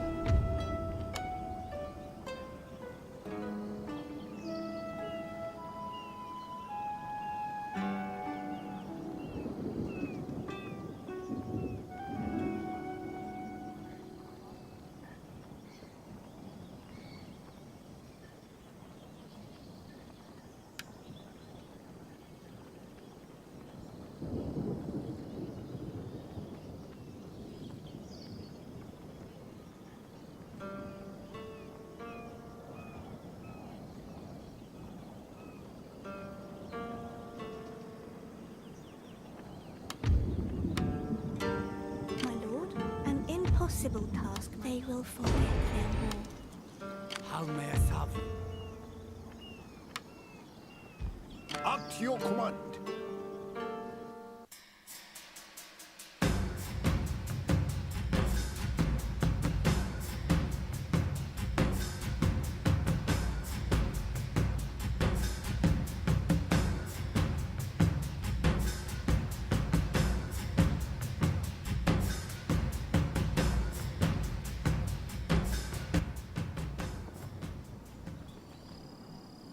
At your command.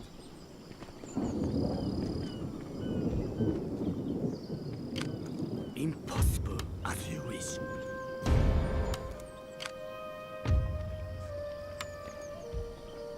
Your orders, my lord.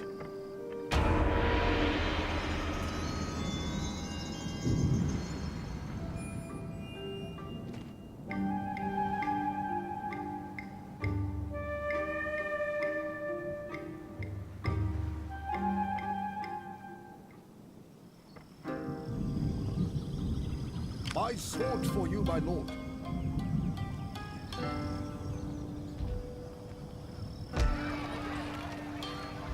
Ready for orders.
Strike them down!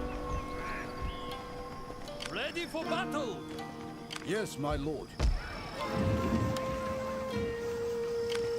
Ready for orders.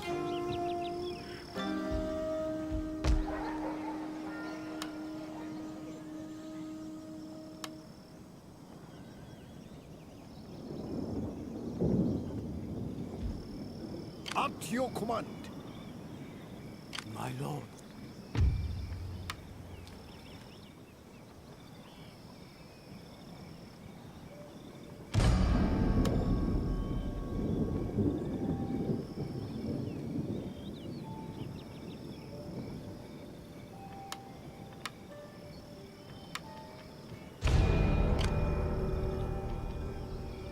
What is your bidding?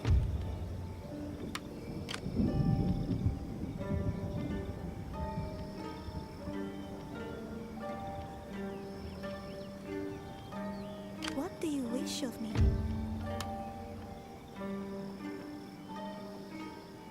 A woman's words can be persuasive.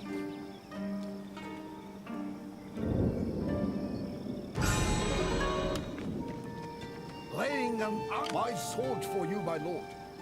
What would you have me do? At your service. Yes, my lord. How may I serve you? Your orders, my lord.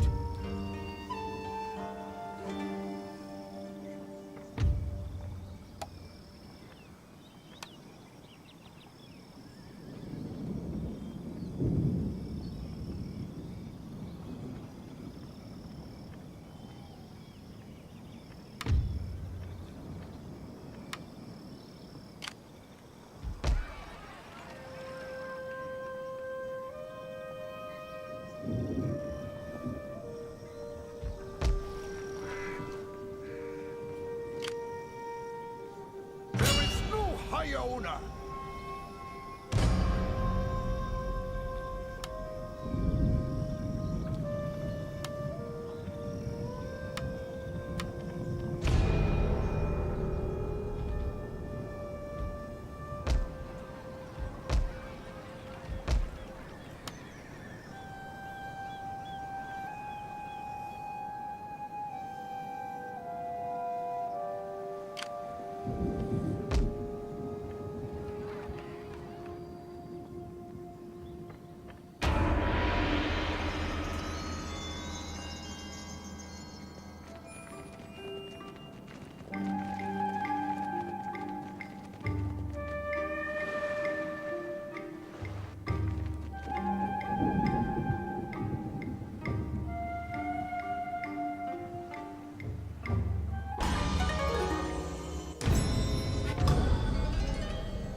Yes, my lord.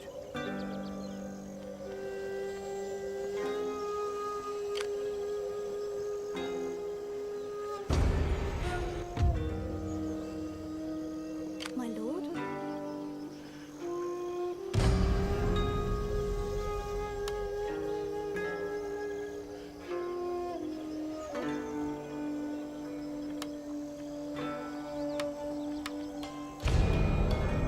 Your orders, my lord.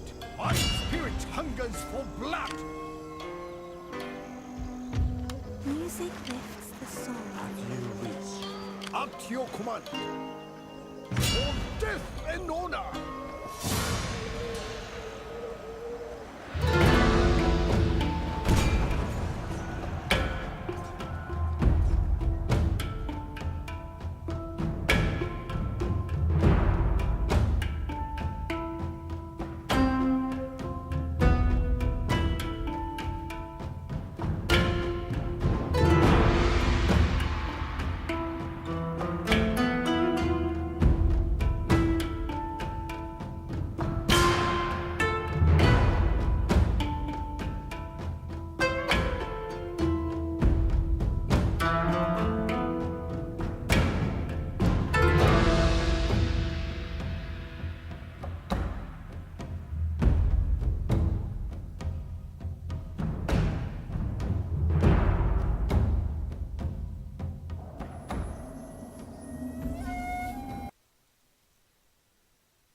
Today, sir, we attack.